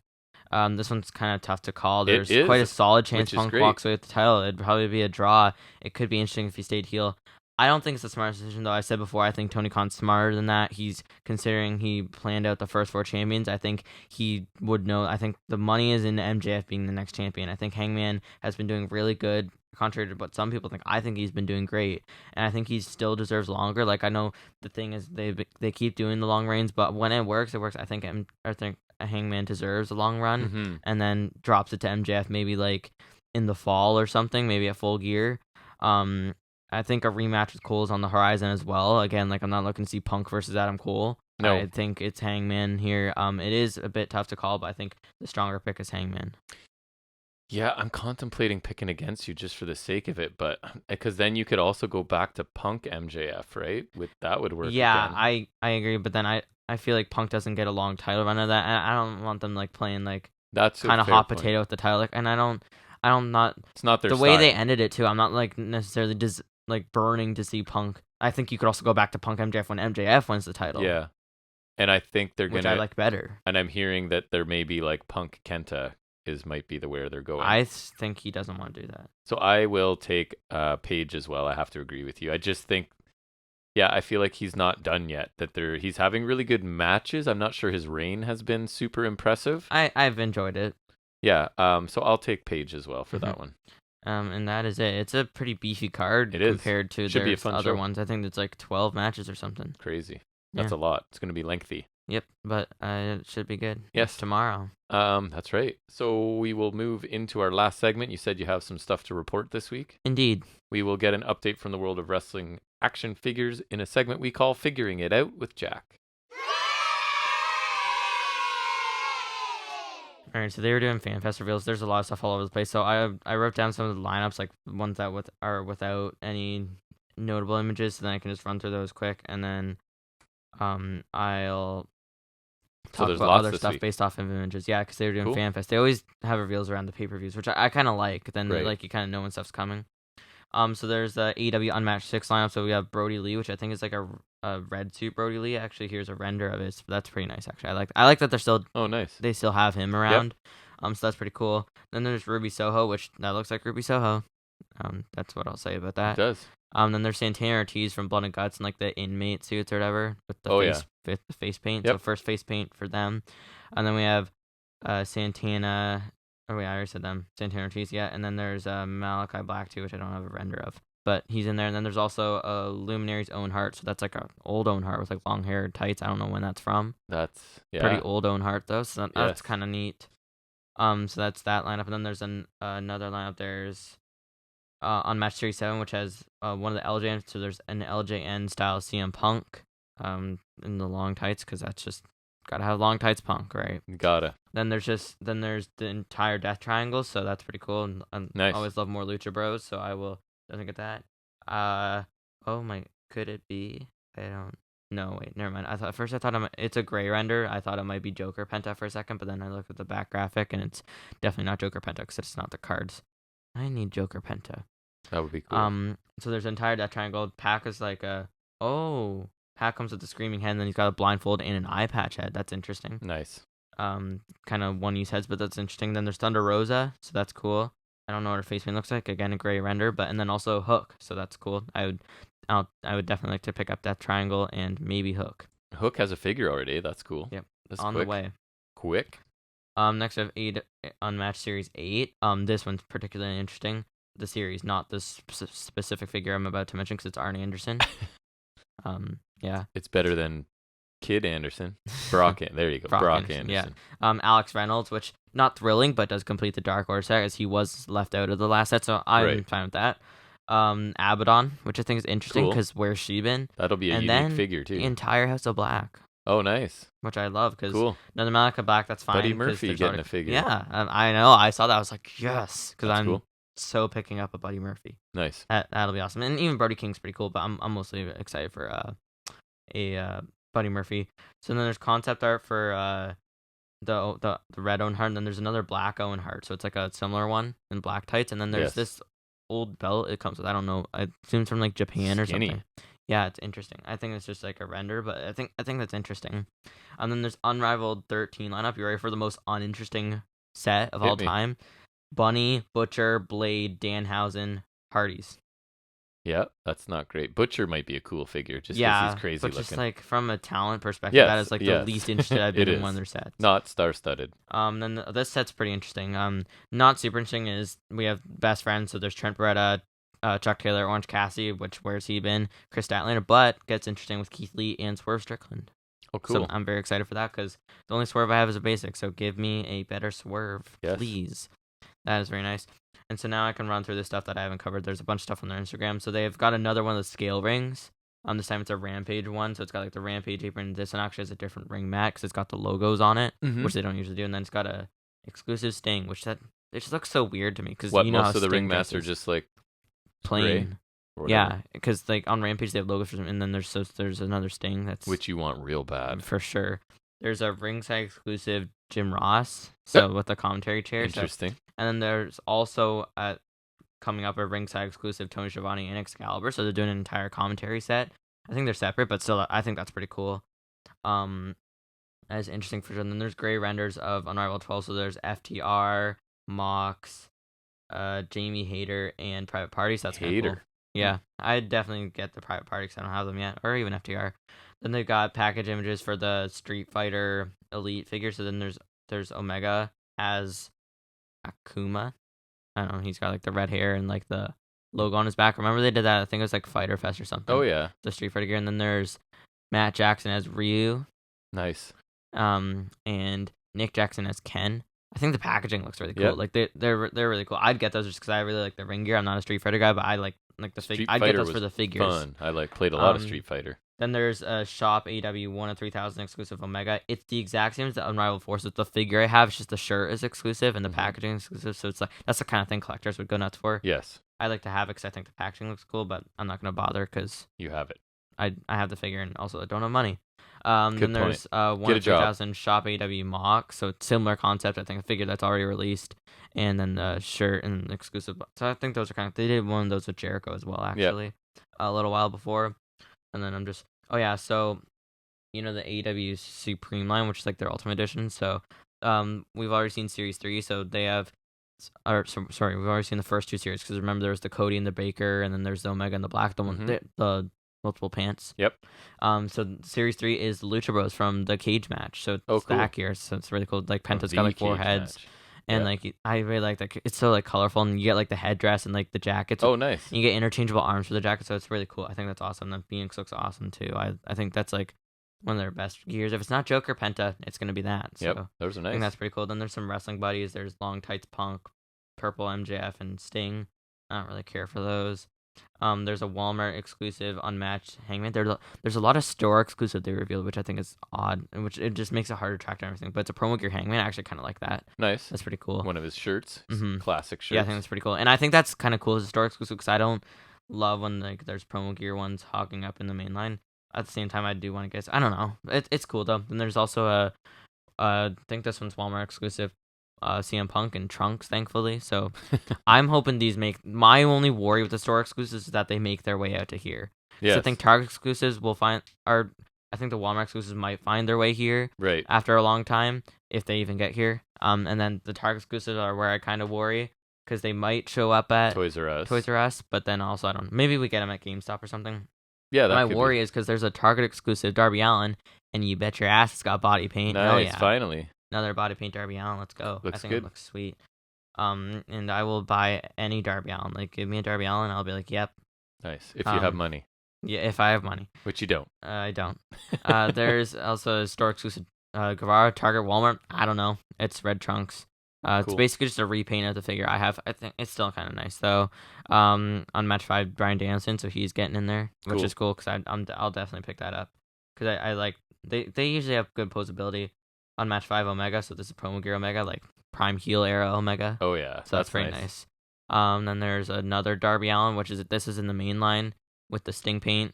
Of course, they made the less interesting Darby Allin more easily accessible. Obviously. Then there's Unmatched 11 Jericho, which is just the inmate gear from Blood and Guts. Nothing interesting there. I don't care about that. Unrivaled 11 Penelope Ford. Where is she? She has disappeared. I have no idea. And there's also images for her before with the sunglasses. So, and you know what that means? Kip Sabian. Kip Sabian too. Woohoo! Nice. So I'll get that eventually. There's Guevara in the inmate gear, which is Unmatched 5. I don't care. Unmatched 5. There's LJ and Darby. That just nice. It's weird. Let's see. Unmatched 5 Spears in the all white, and he has the black glove. Remember that? Yes. I forgot he did that. That's funny. Ooh, that was like a character special change. chair. He had a glove now. Yeah, there's a special chair. That's kind of cool. Yeah, I forgot about that. On match 5, Red Velvet.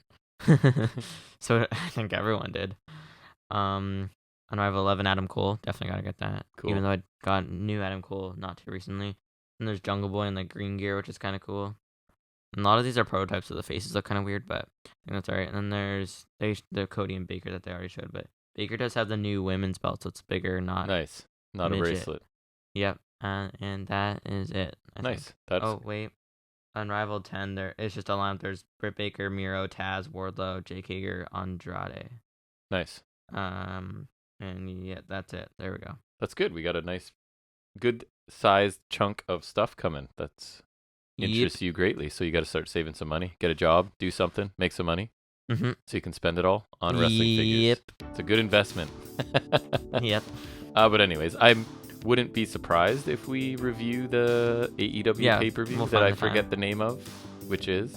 Come on. I don't know. You got it. Double or Nothing. There you go. Hey, nailed it. First try. Honestly, had no idea. You had 4 choices. So yeah, I generally like their shows so much we want to come down and talk about it. So you can probably look for that early in the week. Let's just say we like them so much we actually finish them in one sitting. And don't forget to finish them. So keep an eye out for that. We'll for sure be back next Saturday for episode 98 as episode 100 rapidly approaches. And thanks for taking any time out of your week to listen to us talk about wrestling. We really do appreciate it. We'll see you back here in the same place next Saturday. And until then, take care.